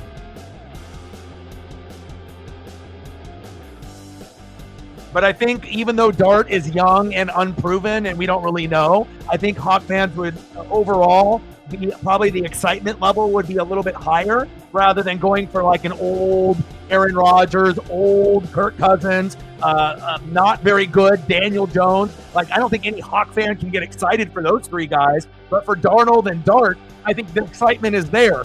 But it all depends on, is the interest mutual? And, because obviously we've seen Dart interview with the Seahawks, and it sounded like it went pretty well. But again, I think Darnold is their first option. And then, Dart is definitely young and unproven. But again, if you're going to end up rebuilding to a certain degree, so to speak, to get a rookie quarterback on a rookie deal, so that way you can end up spending more of your hard-earned salary cap and money towards other guys, rather than overpaying for an Aaron Rodgers who's terrible, Daniel Jones who's terrible, or a Kirk Cousins who's old and kind of injury prone now. I think that would probably be the way that I would do it too. So, but we'll have to kind of wait and see.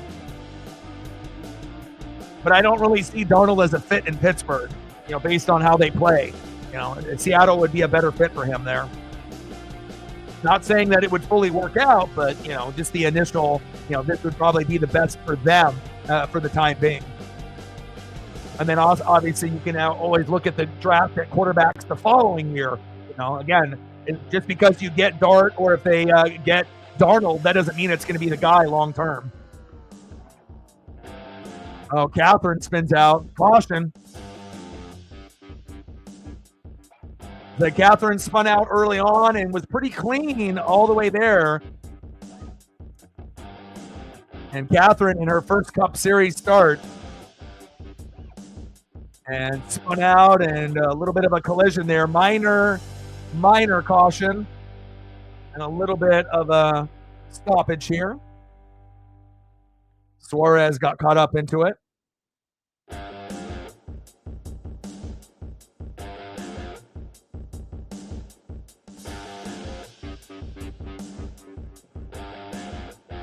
She just got a little high there, and then, it's hard to control. And then Suarez had nowhere to go. Unfortunately, Daniel Suarez, wrong place at the wrong time, and Catherine ends up spinning out there.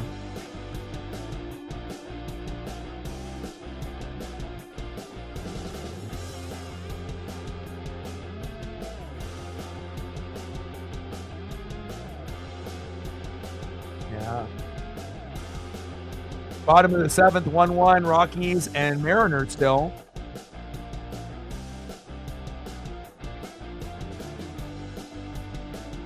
Oh yeah, he did hit hard. I mean, he had nowhere to go. Once she started spinning out, I mean, it was like right there in the center of the vehicle once it spun out. It's not like you're hitting from, the nose of the car to rear ending. Like when she spun out, the front of Suarez's car went right in the middle of hers. I mean, there's nothing you can do there.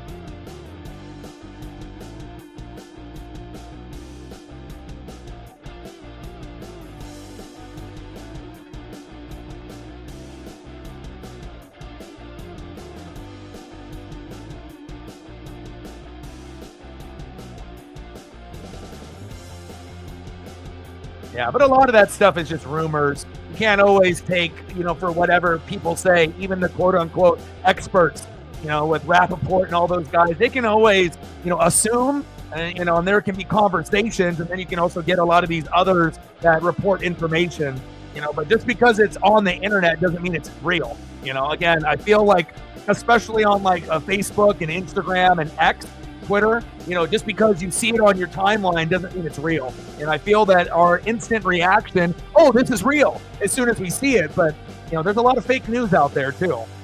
People just trying to get clicks and whatnot.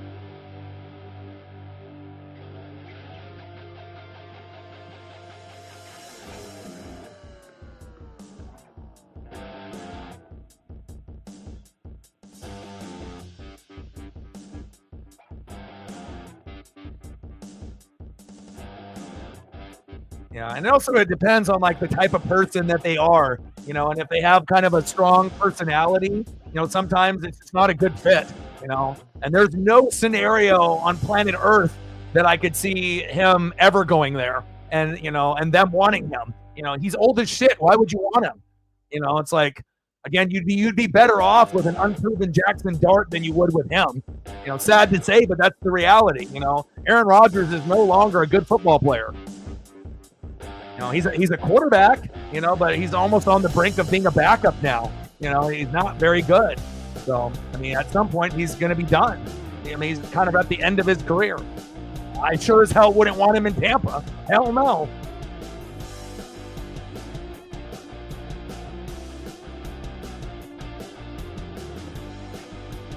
If they want to do the whole Green Bay Packer, Minnesota Viking thing like Brett Favre, where he went to the Jets and the Vikings, then Aaron Rodgers can go to Minnesota. He can battle it out with J.J. McCarthy, if he wants to go there, but I don't think that would be a good fit for him there either,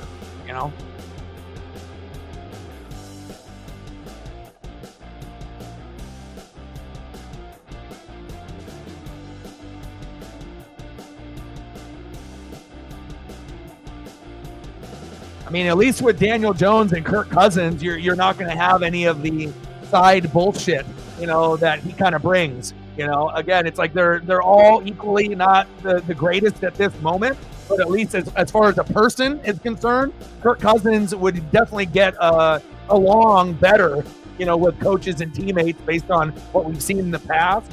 And I can't really say that necessarily about Daniel Jones. Again, I think that everyone knows what Daniel is.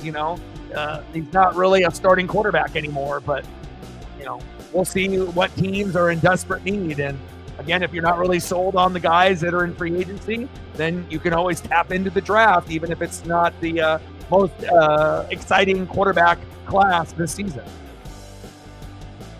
You can look for short-term answers and you can look for long-term answers, but as far as quarterback is concerned, there's not really many long-term answers. Maybe Cam Ward, we don't really know about Shedeur Sanders or Jackson Dart or Dylan Gabriel. Like, some of these guys are going to be kind of project QBs, but Ward might end up being the best one of them all. But if he goes to a shitty team, it doesn't mean that he's going to pan out. He might really struggle. It really depends on the coach, the coordinator, the supporting cast, and depending on the dumpster fire that he goes to.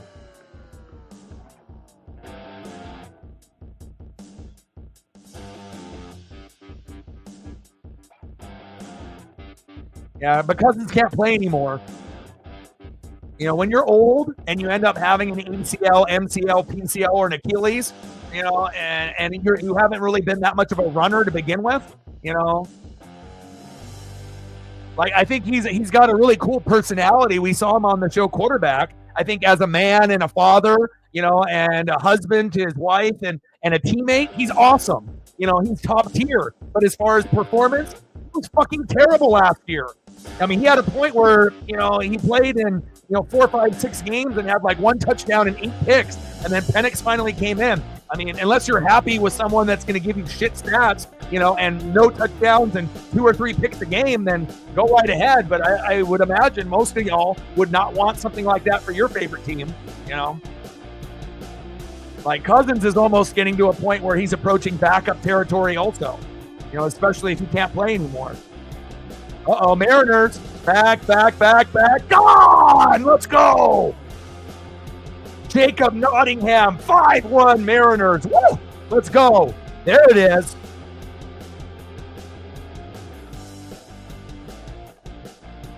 That's what I'm talking about, baby. Mariners, better late than ever. And the Kraken and Caps are still knotted up at 2 with 5 minutes to go in the third period. Let's go, Mariners.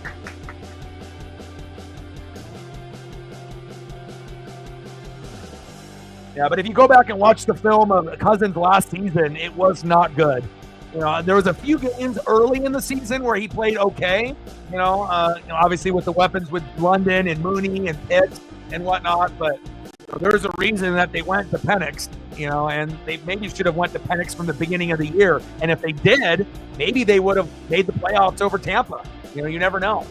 And Penix still has a long ways to go. He is not Jaden Daniels or Bo Nix yet. It's going to take him some time. But their offensive line, there's supporting cast is pretty good, but their defense still is not very good, and that will hurt them. But we'll see where it goes.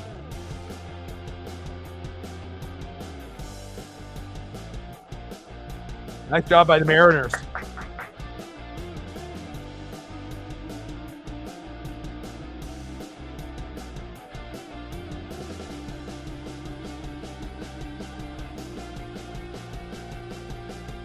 Mastroboni single to right. Fitzbell scored. Canzone to third. 2-1 Mariners. And then Nottingham with a 3-run blast with Canzone and Mastroboni on board. 5-1 M's. Love that.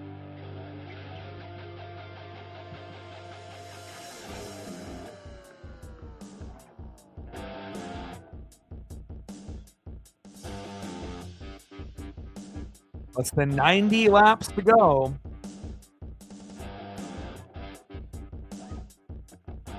Yeah, and like I said, I think everything about Cousins, as far as the man is top tier. But as far as on the field, that's a risk.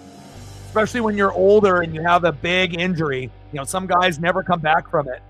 Again, rehab is rehab, but not everyone's bodies are LeBron James. Not everyone is a genetic freak. So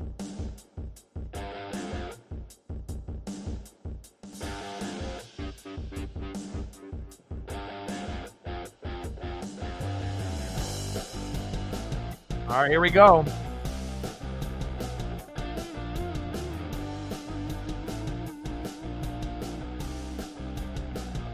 Bell, Reddick, Larson, Byron, Logano in your top 5. Bubba Wallace finally making an appearance in the top 10. Nice to see that.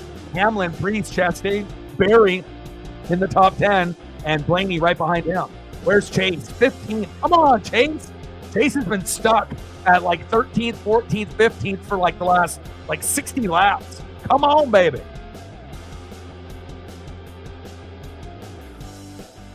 Uh-oh, 3-2 caps.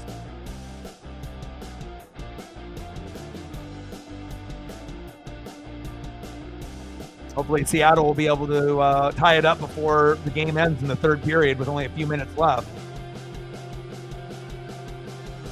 Power play? Of course it was a power play.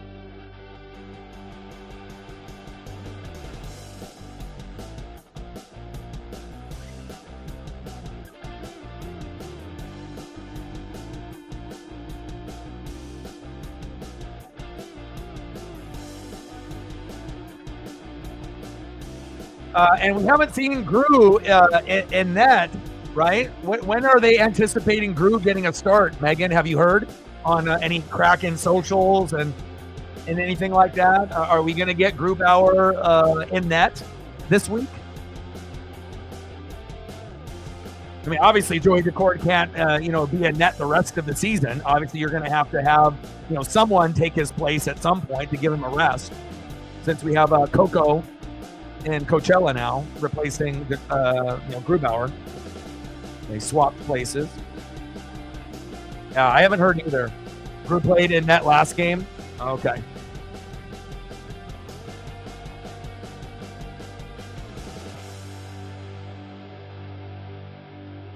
Bell, Reddick, Priest, Byron, and Larson.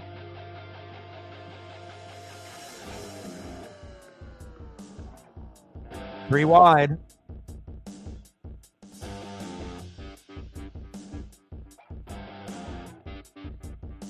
Top of the 8, 5-1 Mariners. Let's go, baby.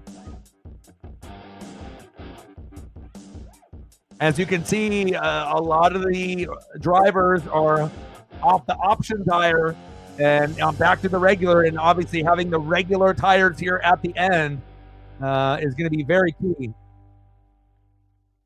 Priest, Jones, and Dillon and Allmendinger still have the old tire on. Oh, shit. 4-2 caps. Well, there goes that. They decided to jump on Seattle, huh? That stinks.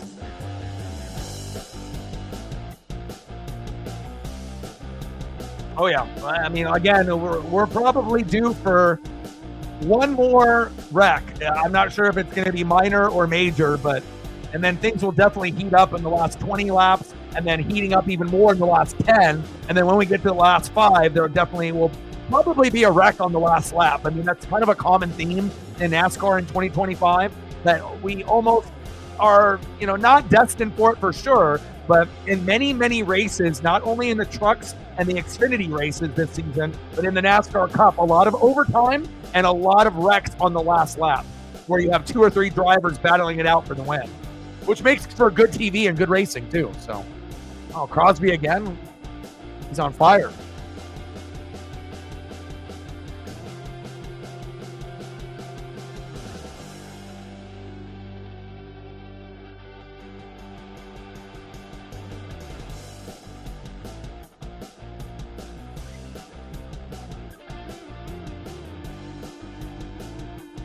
Shows 3-2 on ESPN. Did they take the goal away?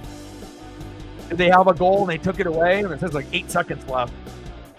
And that says 3-2 on ESPN. But I'm not getting any other information besides McMichael on a shorthanded goal to get him to 3. But regardless, if it's 3-2 or 4-2, it looks like we're destined for the L here in a few seconds.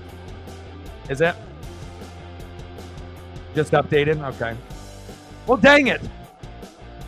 Hopefully the Kraken can get it next time.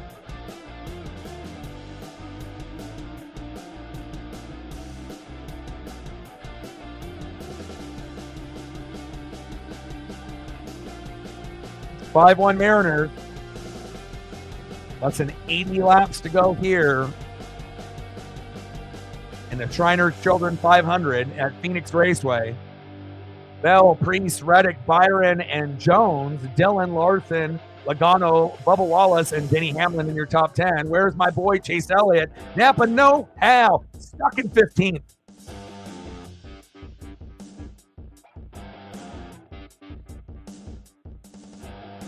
Come on, baby. Let's go, Chase. Got to find your way to the top 10 at least. Maybe after that wreck, if he's not involved in it, then he can probably won't have this happen today, but, a guy can dream.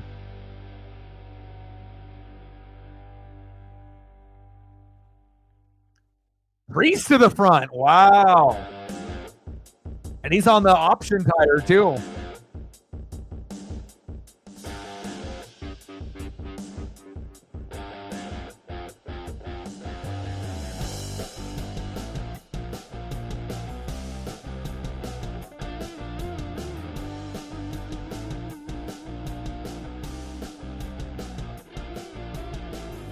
And Ovechkin with the empty netter to get him 4-2. Of course, it was Ovechkin at the end. Ovi.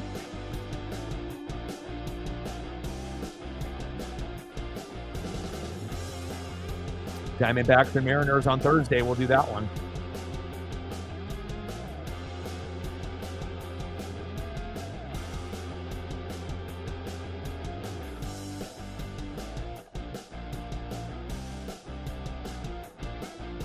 Kraken and Canadiens play on Wednesday.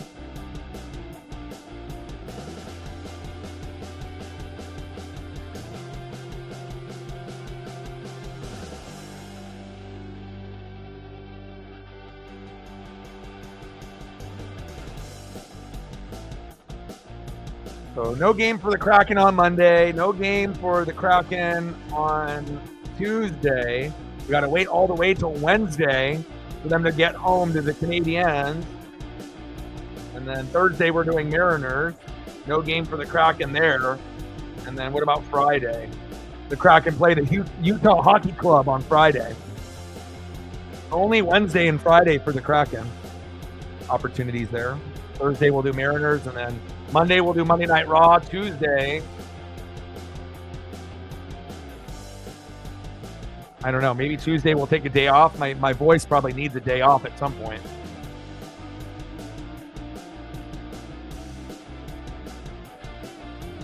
A nice win there for the Thunder over the Nuggets by 24 today. And Blazers play the Pistons at 6. I'll probably tune into that.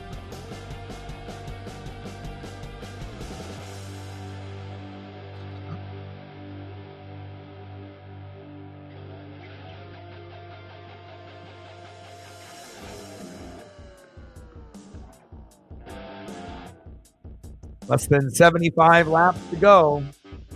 7 cautions. I don't know if we're going to get to double-digit cautions, but we could easily get to 8 or 9 before this one's over.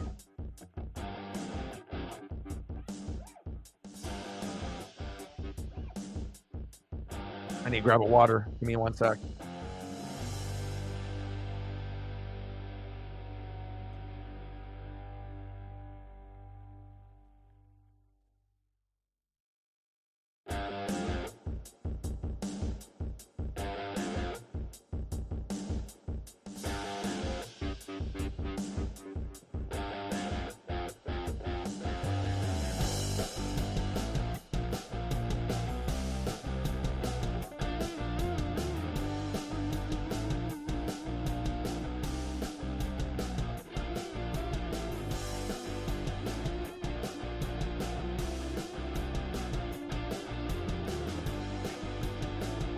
Not so good. Had to check up on my baby. Paisley pup just snuggling on the couch, waiting for dad. So that way we can go on our second walk of the day and play some games and enjoy the rest of our day together here on Sunday afternoon.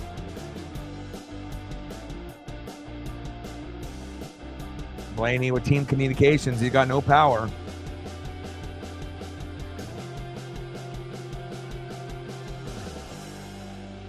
Reddick had a steering issue. Priest, Bell, Reddick, Dillon, and Byron. Jones, Logano, Hamlin, Larson, and Bubba Wallace in your top 10.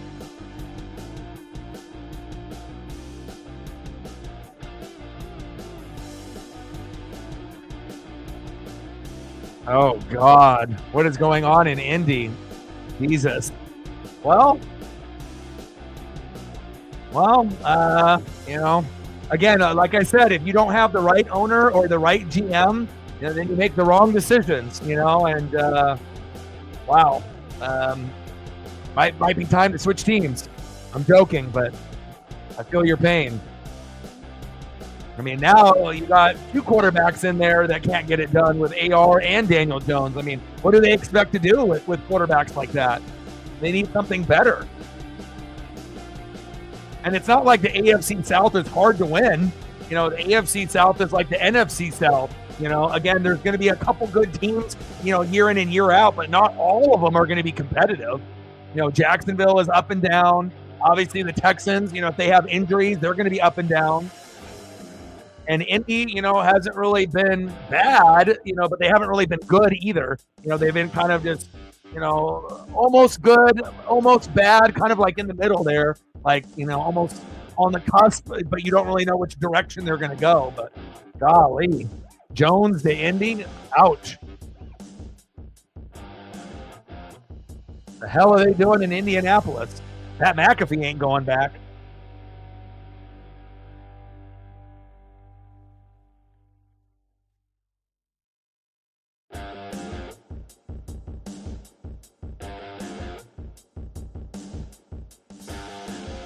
Chase moving down a spot to 16th. Oh, brother.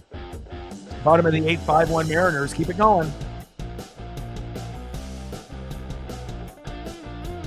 62 laps to go.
Wow, Priest, Dillon, and Jones and Allmendinger still running with that option tire still. Incredible.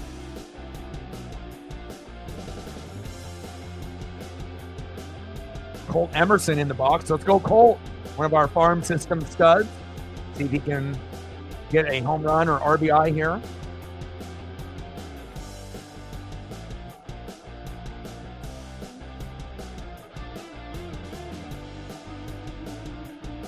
$59 to go. And if we don't have any cautions, these these last 59 laps are going to go pretty quick. We'll probably be done in the next like 35 minutes, right on cue for like a 3-hour and 30-minute race.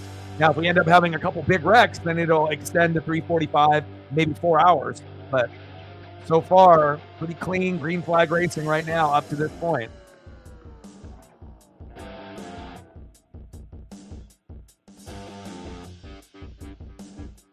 Yeah, I'm not even sure if the tires are going to make a difference at this point. It seems like something else is wrong mechanically with the car itself because he hasn't been able to really, catch up.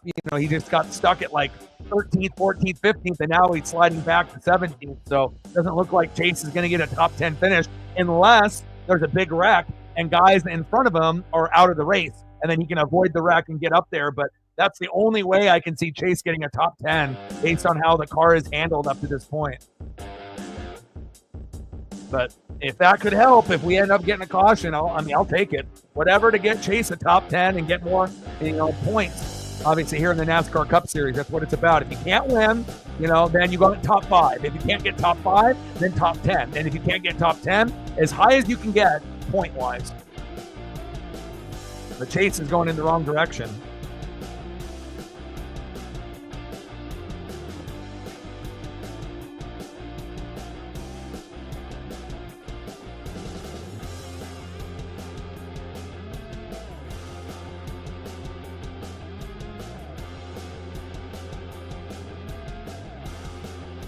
Yeah, well, there's no reason to complain if you're a Christopher Bell fan. I don't think anyone anticipated him winning back-to-back races this early in the season. Obviously, he's good enough to win a race or two in a season, but to be able to win back-to-back was kind of shocking. We know he's a good driver, but again, it's Christopher Bell. Again, William Byron ended up, doing something of that same nature as well. But again, there's still guys that haven't even won a fucking race yet. So to already have 2 wins in the belt, you're already in the playoff. Now it's just, adding on, to whatever your win total is at 2025. But I'm impressed. Bell has been money this season in 2025. And again, he has a chance to do the unthinkable. We've only had 2 other drivers to finish, in 27th or lower, and then to win 3 in a row. And Bill Elliott, Kevin Harvick are the other 2. And Christopher Bell is right there in second place and has been in first. He might be able to do it. Big home run for the Mariners. Or was that an RBI? Woo! Emerson, see you later. Wow. Emerson with a 3-run blast. I love that. 8-1 Mariners. Oh, no, it was Swiss Bell. Homer. Dunn and Emerson were on board. Nice. Good job, Mariners. 8-1 Seattle.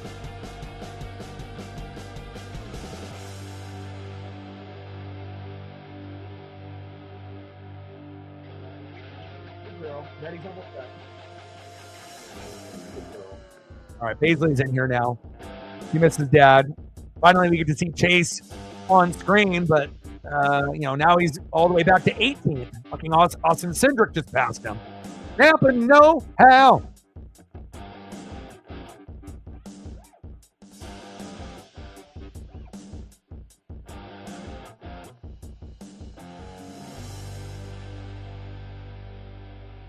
Yes, very true. 8 away. Can't wait. Make that food. Lots of points.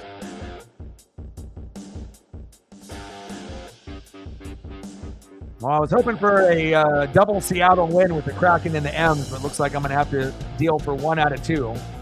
And then Kraken have a few days off, and we'll see what happens on Wednesday and Friday for them this week.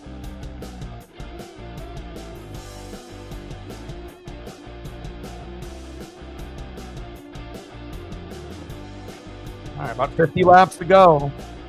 We're about a half hour, around 30 minutes away.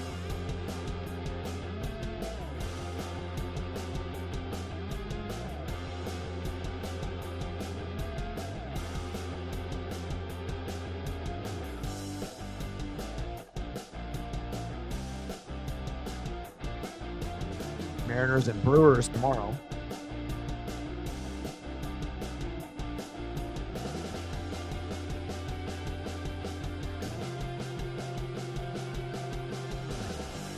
Oh, women's Big Ten tournament. Number 4 UCLA, number 2 USC with Juju Watkins going at it.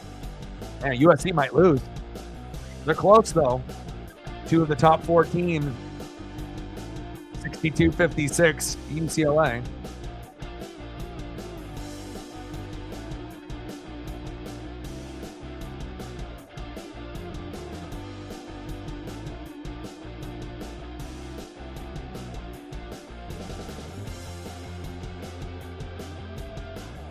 All right, baby. Let's go. 47 to go.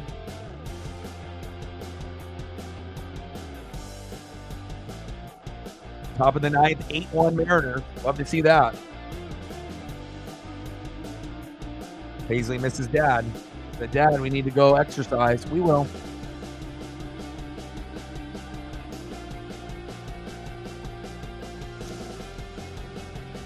And hopefully the Monday Night Raw slate will be good tomorrow.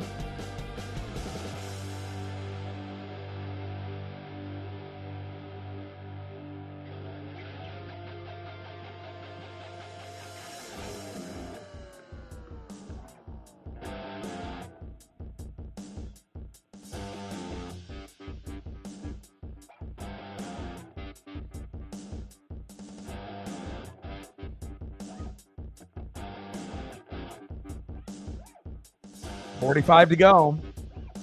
Priest, Bell, Reddick, Dillon, and Jones. Hamlin, Logano, Blaney, Chastain, and Josh Berry. And then maybe Tuesday we'll take a day off and rest my voice up. Got to have at least one day off coming up.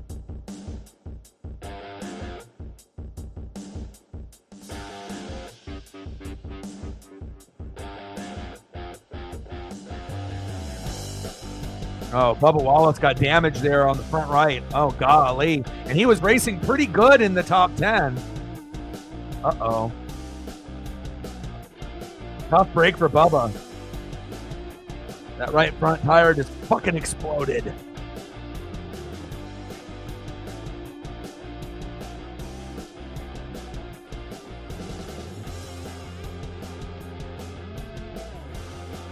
Caution out.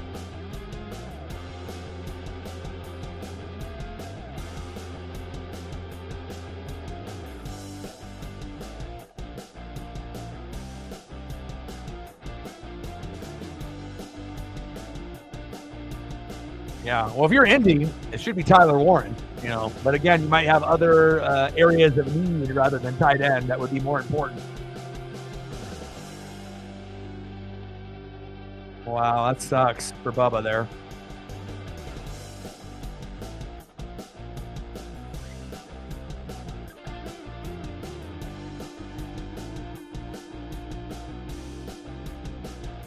But also, too, you have to have a quarterback that can get Goddard the ball. I don't know if you got one. What's the deal? What's the money and what's the years that they gave Daniel Jones? Did they actually do it? They actually pulled the trigger and I mean, what are we talking about? 1 year, 2 years, 4 years? Like, what kind of money and years are we talking?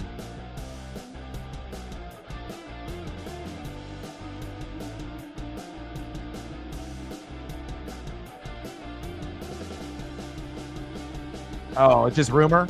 You were making it sound like they already did it, like they already signed him. It was done. I was going to say, Jesus Christ, that's terrible.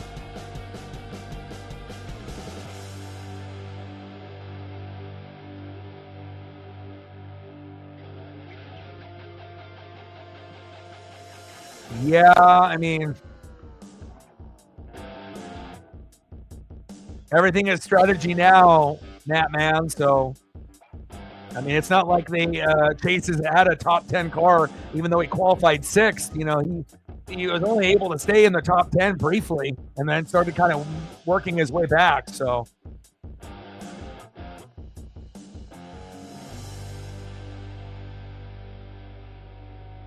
I mean, at this point, I don't know if there's any type of strategy that's really going to, really help Chase at this point. I mean, but staying out might be the best, opportunity for him.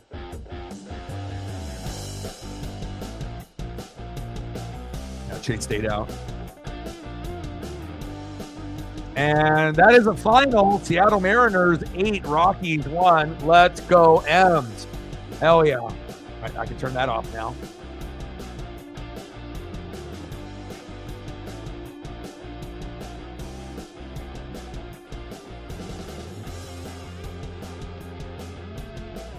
$42 laps to go. Give them that fuel.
It's just one of those days. It's just one of those days, man.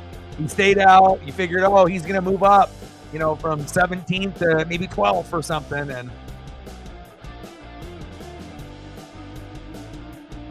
Reddick too fast exiting.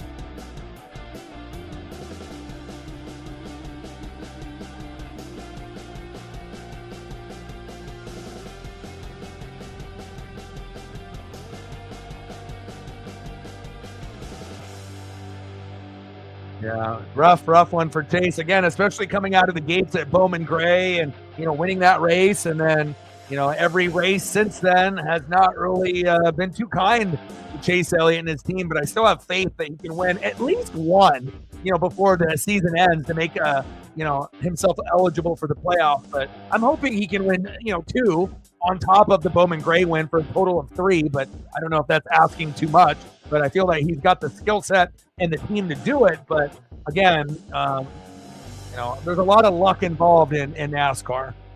Just being able to, avoid the big wrecks and have a good enough car and to be able to be in a position to, be in a chance to get into victory lane.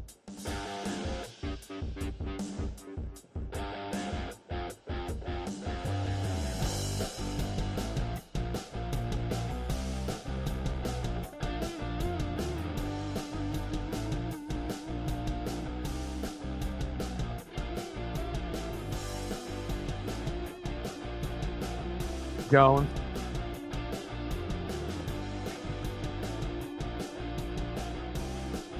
Yeah, we'll see what ends up happening tomorrow.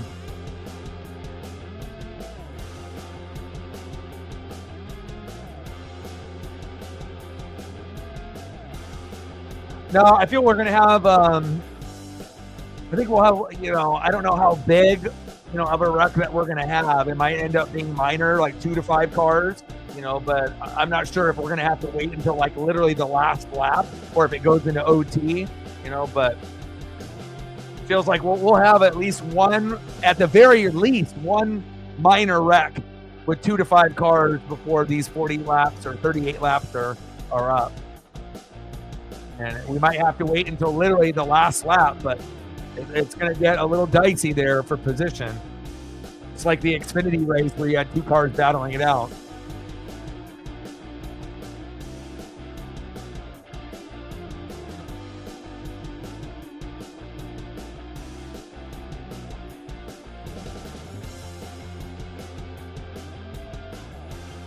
And this is the first time that we're seeing Chase Elliott not even in the fucking top 20. Golly. Oh, man. Rough for my guy. Napa know-how.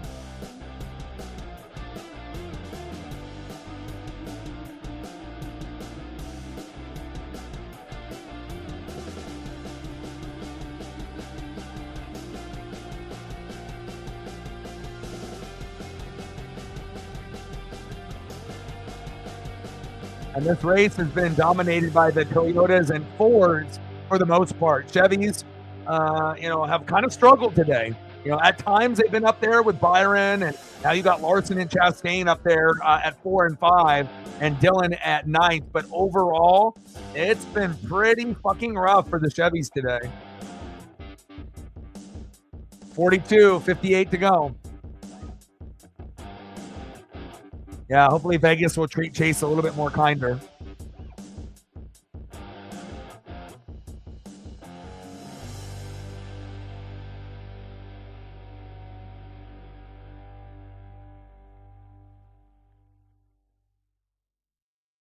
All right, I'm looking at that. Ooh, look at this fight that Odin just sent me.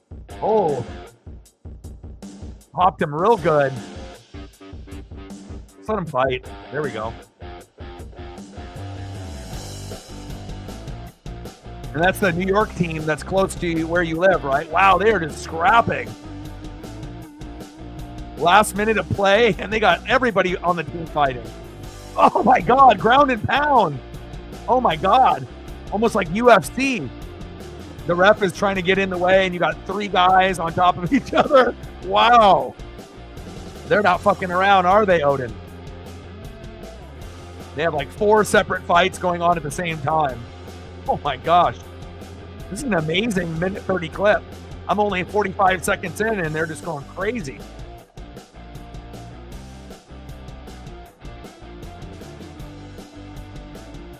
Lots of shit talking. He said, your mother. Oh my. Mother sucker. Wow. Thunder. All right, restart positions. Chase nowhere to be found.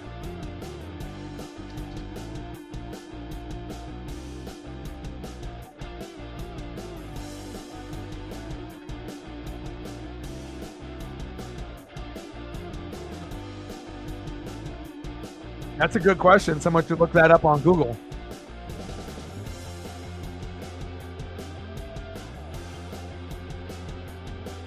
I would assume, some of the legends or GOATs would have to be up there too, like Dale Earnhardt or Jimmy Johnson or Jeff Gordon.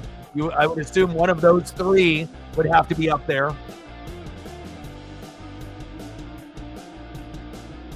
10 in a row? Holy cow. I mean, yeah, it's 1967, but jeez. That's some dominance, or maybe even a guy like a Richard Petty. But again, it's one thing to win races and championships, but to win races in a row. But back in 1967, how many competitors were racing in the race? Still a great accomplishment, nonetheless.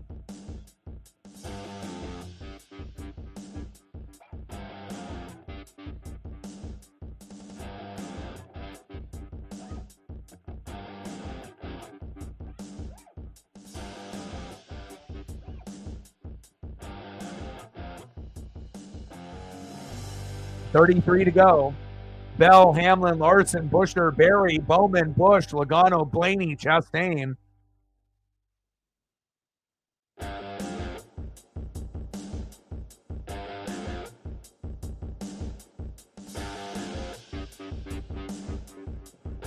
So, Richard Petty? That name is spelled wrong there. Say if it's Petey, I've never heard of him. But again, 1967, I wasn't born, so I assume that was Richard Petty.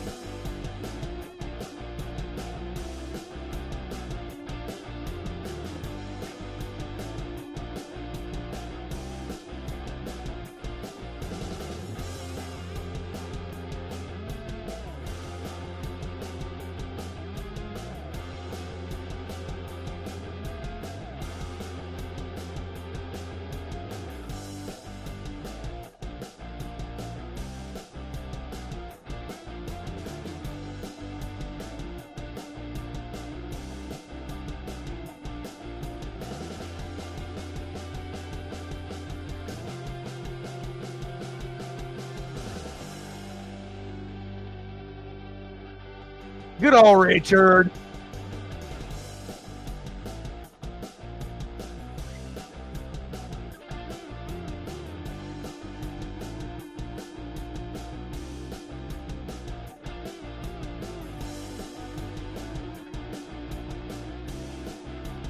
$29 to go. Bell, Hamlin, Larson, Busher, and Barry.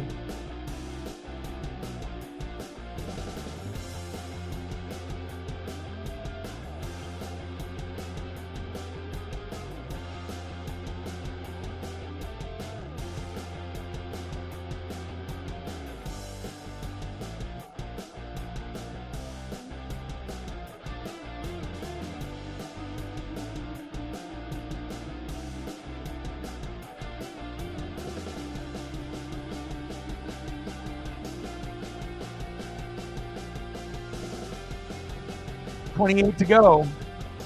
Bell, Hamlin, Larson, Busher, Barry, Bush, Bowman, Blaney, Byron, and John Hunter Nemechek.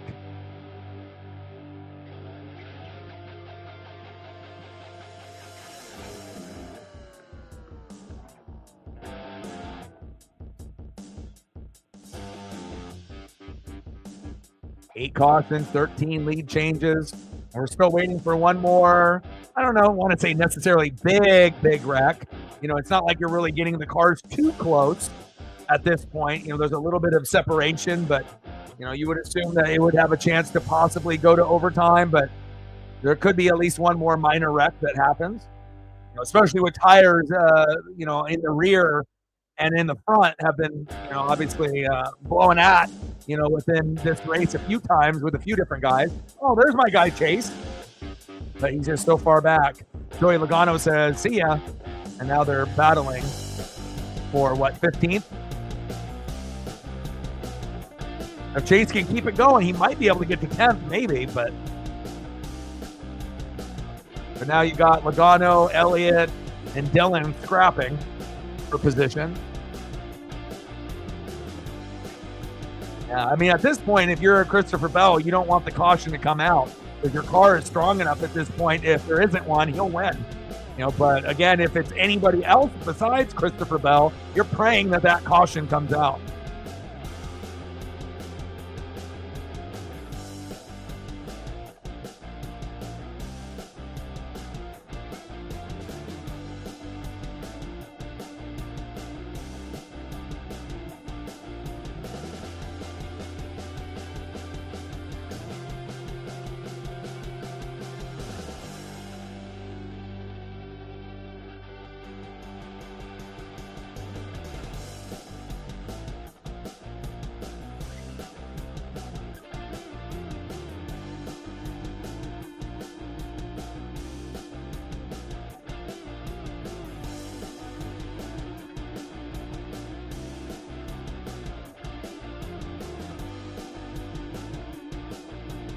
$23 to go.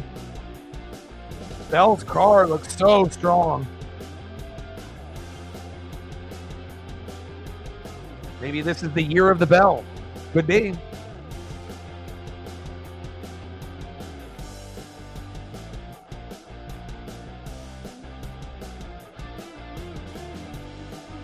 Three straight last time in 2018, Kevin Harvick. Uh-oh, Blaney, no! No! Oh, brutal. Blaney fans are, brutal. And I'm telling you, the tires are a problem here. That is just terrible.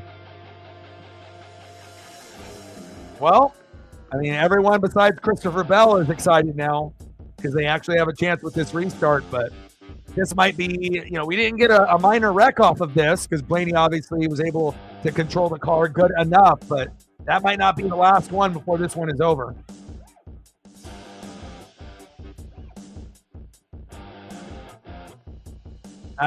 Blaney. Tough.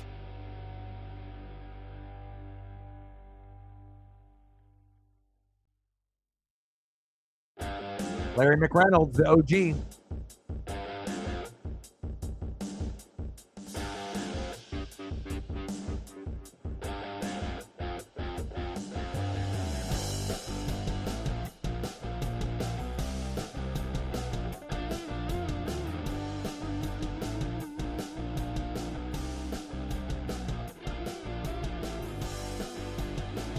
Power steering, tires,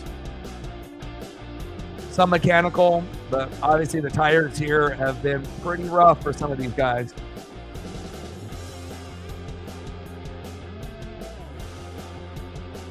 Chase up to 13.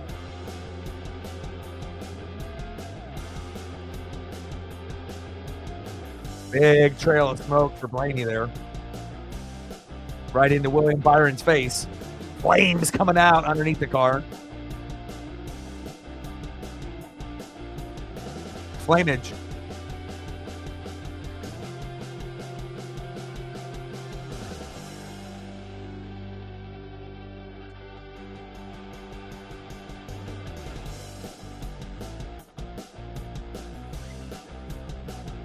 Yeah, it'll be very interesting to see who takes tires here. And again, you're probably not going to see every team that pits take 4. You're going to see quite a few take 2. And then obviously there will be some that will need 4. It's all about strategy here, and we'll see whose strategy will end up working best. 2 tires and fuel, 4 tires and fuel, and an adjustment, or stay out and take your chances.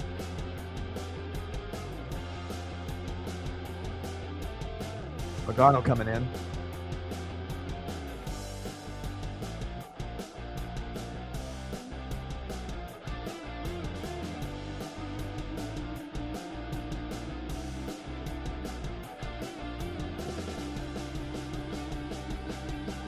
$19 to go.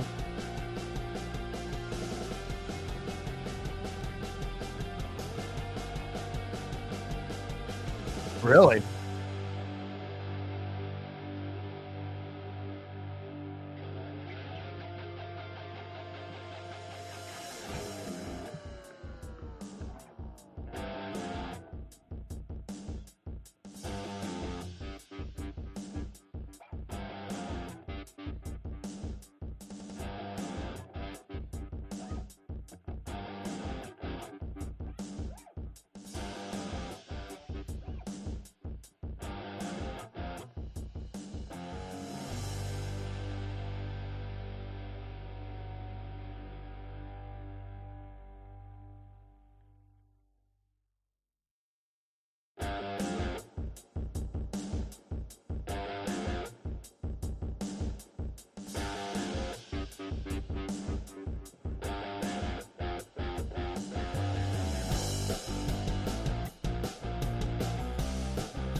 Show you a picture of my art piece that I need to get framed. So this is one of my favorite pieces. Been stuck in a tube for 25 years, and at some point I probably should get it framed, but I have this exact piece right here. It's limited edition, signed by the artist, like colored pencil. You can actually see their eyes underneath the center shades, but to be able to have all of the Winston Cup trophies, 7 and 7 with the cars and the drivers, I need to get this framed, and again, it's one of my favorite NASCAR pieces that I own. And when I do frame it, you guys will be the first to see it.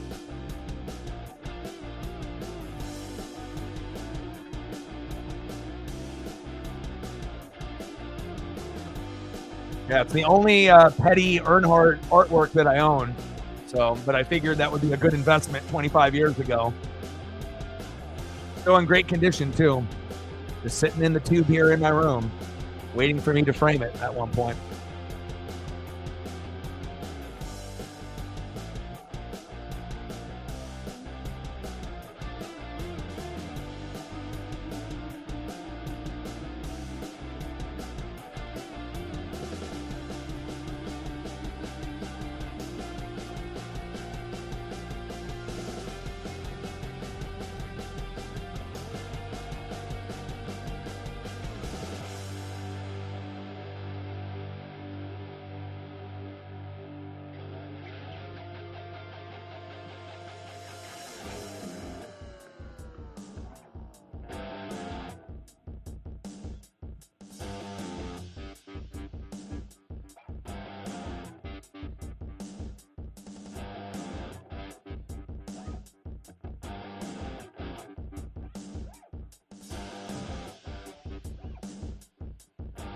17 to go.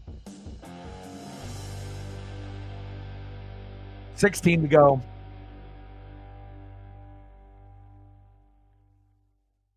15 to go.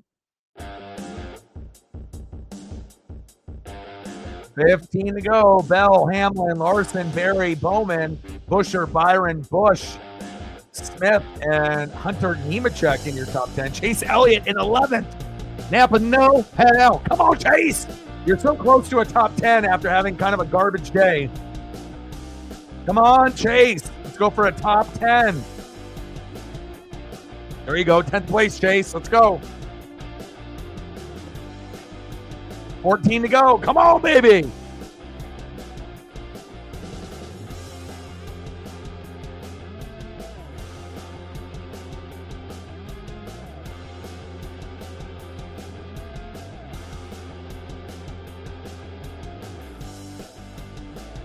Bell has been very dominant here today. We've seen Joey Logano, William Byron showing their dominance early on, but Christopher Bell, it's not how you start, it's how you finish. And he's been able to finish the last 2 races in victory lane, and he might actually win this one again. This might be the year of the Bell, and I know that makes Cole very happy. Eric Jones is not really in the same category as Christopher Bell, and you know, you're going to have one driver that will be in the middle to the back of the pack, and maybe a guy that will win the championship this year, or at least have a chance for the championship. It kind of reminds me of the start that William Byron had, you know, where you end up winning 2 or 3 races early in the season. Now we just have to make sure that he continues to win those races in the middle and at the end of the season. You don't want to peak too early. But Bell's team has been incredible this year. Car's been great. He's been great. The team has been great. Toyotas in the front with Bell and Hamlin.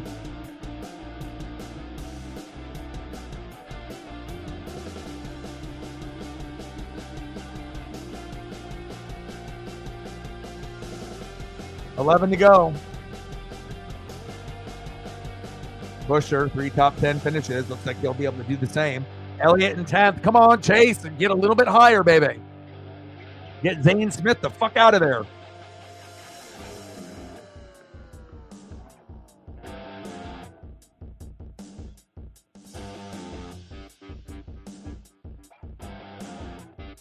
Bell, Hamlin, Larson, Berry, Bowman, Byron, Busher, Busch, Smith, and Napa. No hell. Let's go, Chase.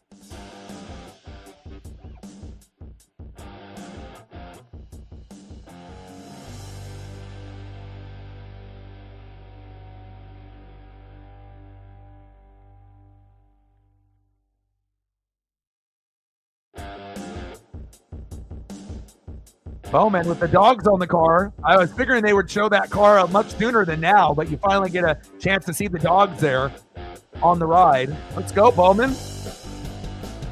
He's in 5th.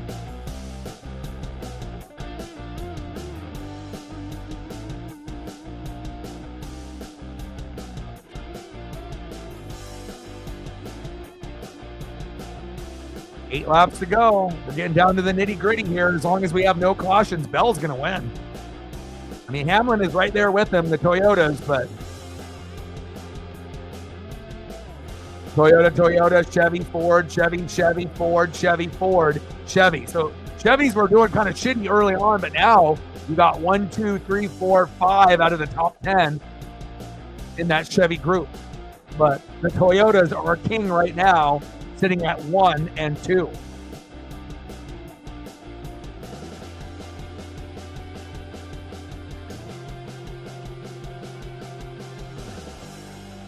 Yeah, well, the main reason Devontae Adams, you know, obviously Cooper Kupp is out, so, you know, Puka Nacua is still the one. Uh-oh, caution. Is that Ty Gibbs? Uh-oh. Christopher Bell is pulling his hair out. He's like, no, I was going to win. Damn you, Ty Gibbs. Christopher Bell screaming, but still is good enough even after a restart. You know, we've seen, you know, a few of these cautions, and it hasn't affected Bell like it does other drivers. So Yeah, and it's cool to be able to see, manufacturers like Toyota. It's always been the debate, Chevy, Ford, Chevy, and then you're starting to see that, hey, we might be like that third manufacturer, Toyota, but again, they still can compete and win races, which is awesome.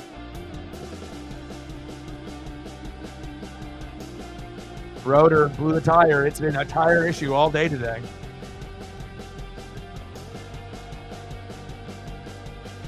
Agreed.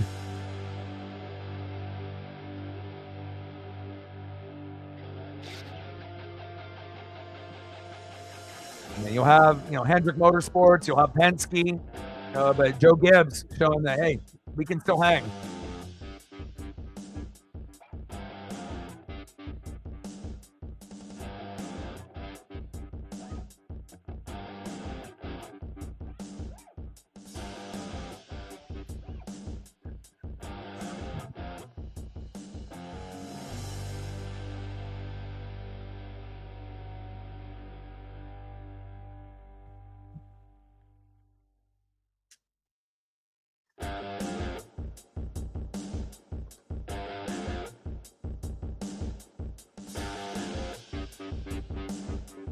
I guess Miami and Martinsville, the next 3 Cup races.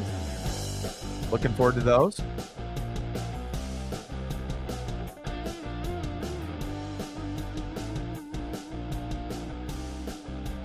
Yeah, after everything goes cycle through, it's going to be like just 2 to 3 laps, go after it. And if Bell has a bad restart, then obviously Hamlin, Larson will take advantage. But Christopher Bell has got to be probably the most confident guy on the track the last, 3 weeks or so. And he already won back-to-back, and he's trying to win back-to-back-to-back, which you've had 2 other drivers to do that in these 3 exact races that Christopher Bell is trying to win. Kevin Harvick in 2018 and Bill Elliott a few years, quite a few back in his, racing days.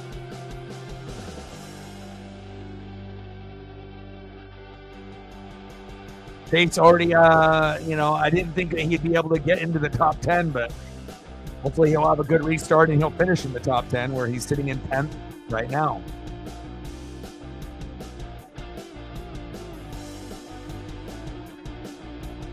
Yeah, hopefully we don't see anybody make a dumb move that causes a big wreck behind them, but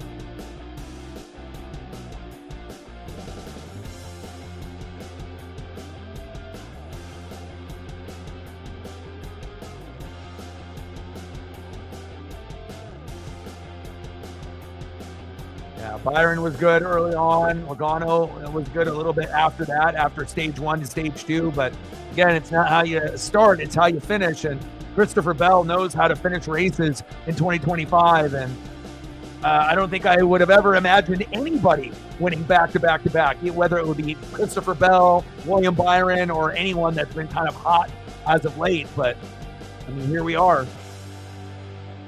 And you just never know when you're going to have a breakout star, someone that, gets that kind of notoriety like William Byron did in the last few years. And Christopher Bell now trying to kind of follow in those same footsteps. Bowman started 32nd, currently 5th. Of course, because you've got the dog car. They need to showcase that a little bit more. And Byron right behind him in 6th. Elliott in 10th.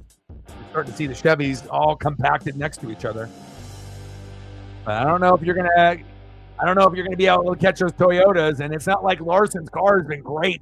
He's in 3rd right now, but he hasn't really been great in this race today at Phoenix. So I assume that after this restart, Bell and Hamlin will pull away, and then Larson will need a push, from his teammate Bowman to get a little bit closer with the drafting. But we'll find out.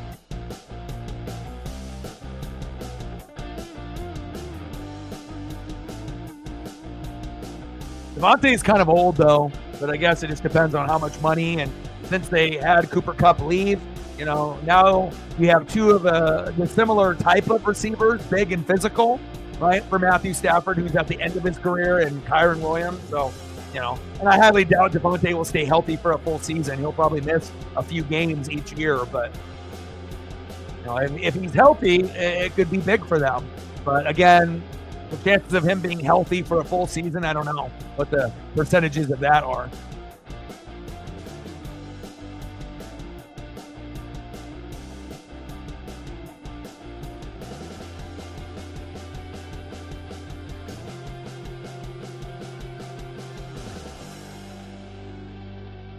I mean, they're definitely trying to play bully ball with those big physical receivers.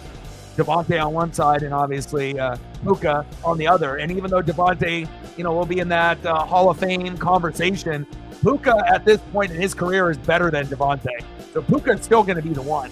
Devontae will be the two. But again, if you have an injury to one guy, then another guy can fill in. But they're just trying to see if they can get a little bit of magic out of some of these guys that are aging.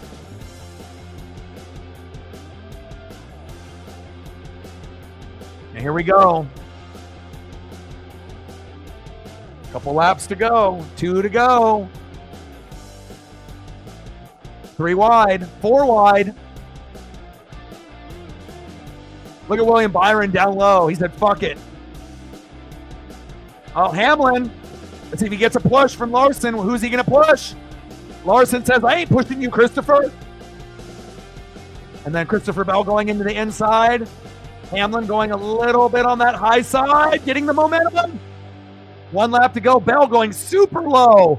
Oh, my. Bell recovering. Oh, baby. It feels like Bell's going to win. Hamlin and Bell, just like on the last lap in the Xfinity race yesterday. Neck and neck. Don't wreck each other. Don't wreck each other.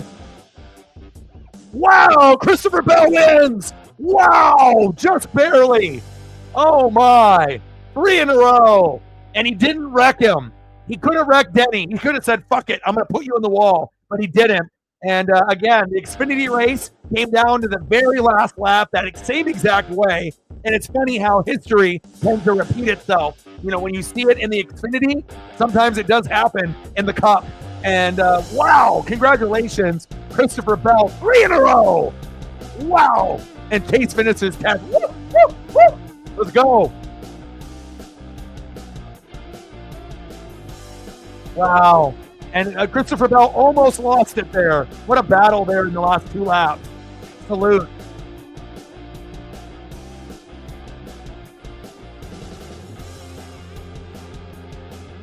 First time we've seen a guy win 3 since 2018 in a row.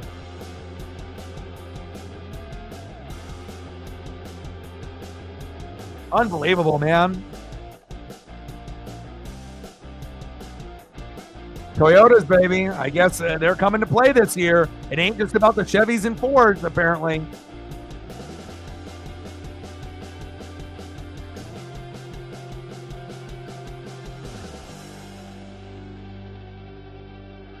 Wow, what an exciting time there for Christopher Bell. And again, it kind of feels just like the William Byron, kind of effect. When William Byron went on a little bit of a dominant run, winning 3 races early on. But again, not winning 3 in a row like Christopher Bell. And who knows? Maybe Christopher Bell will win next week and make it 4 in a row. I don't know what's the number on. And again, they'll talk about it in the next broadcast. When we're there at Vegas. But when's the last time we've seen a driver win 4 in a row to start off the year? Wow. Crowd is loving it too. Even if you're not a Christopher Bell fan, it's cool to see dominance like that. That you can cheer, for his victory, even if it's not your favorite driver. And Wifey is happy.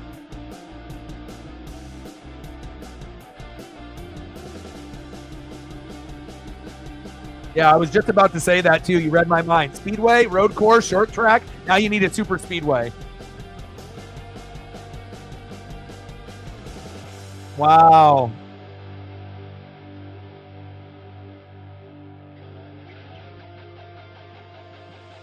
And Denny could have wrecked him, and he could have wrecked Denny right there at the end, but they raced clean. And I know Denny wanted that, but again, man, the Toyotas, how strong are you? And Denny will probably be a little upset that he wasn't able to win that when he had position, but wow. First driver to win 3 straight races in that next-gen car. Amazing. Shout out to Cole. Obviously, that's one of your guys with Eric Jones, and what a run that we're seeing here in 2025. Yeah, Hamlin's pissed. Again, because of course, when you're milliseconds away from winning and you need a win, and then you see your teammate beat you, you can pretend that you're happy for him, but deep down, there's definitely some frustrations looming for Denny. So, wow, unbelievable. Well, I got to go take Paisley on a walk, and I got to eat.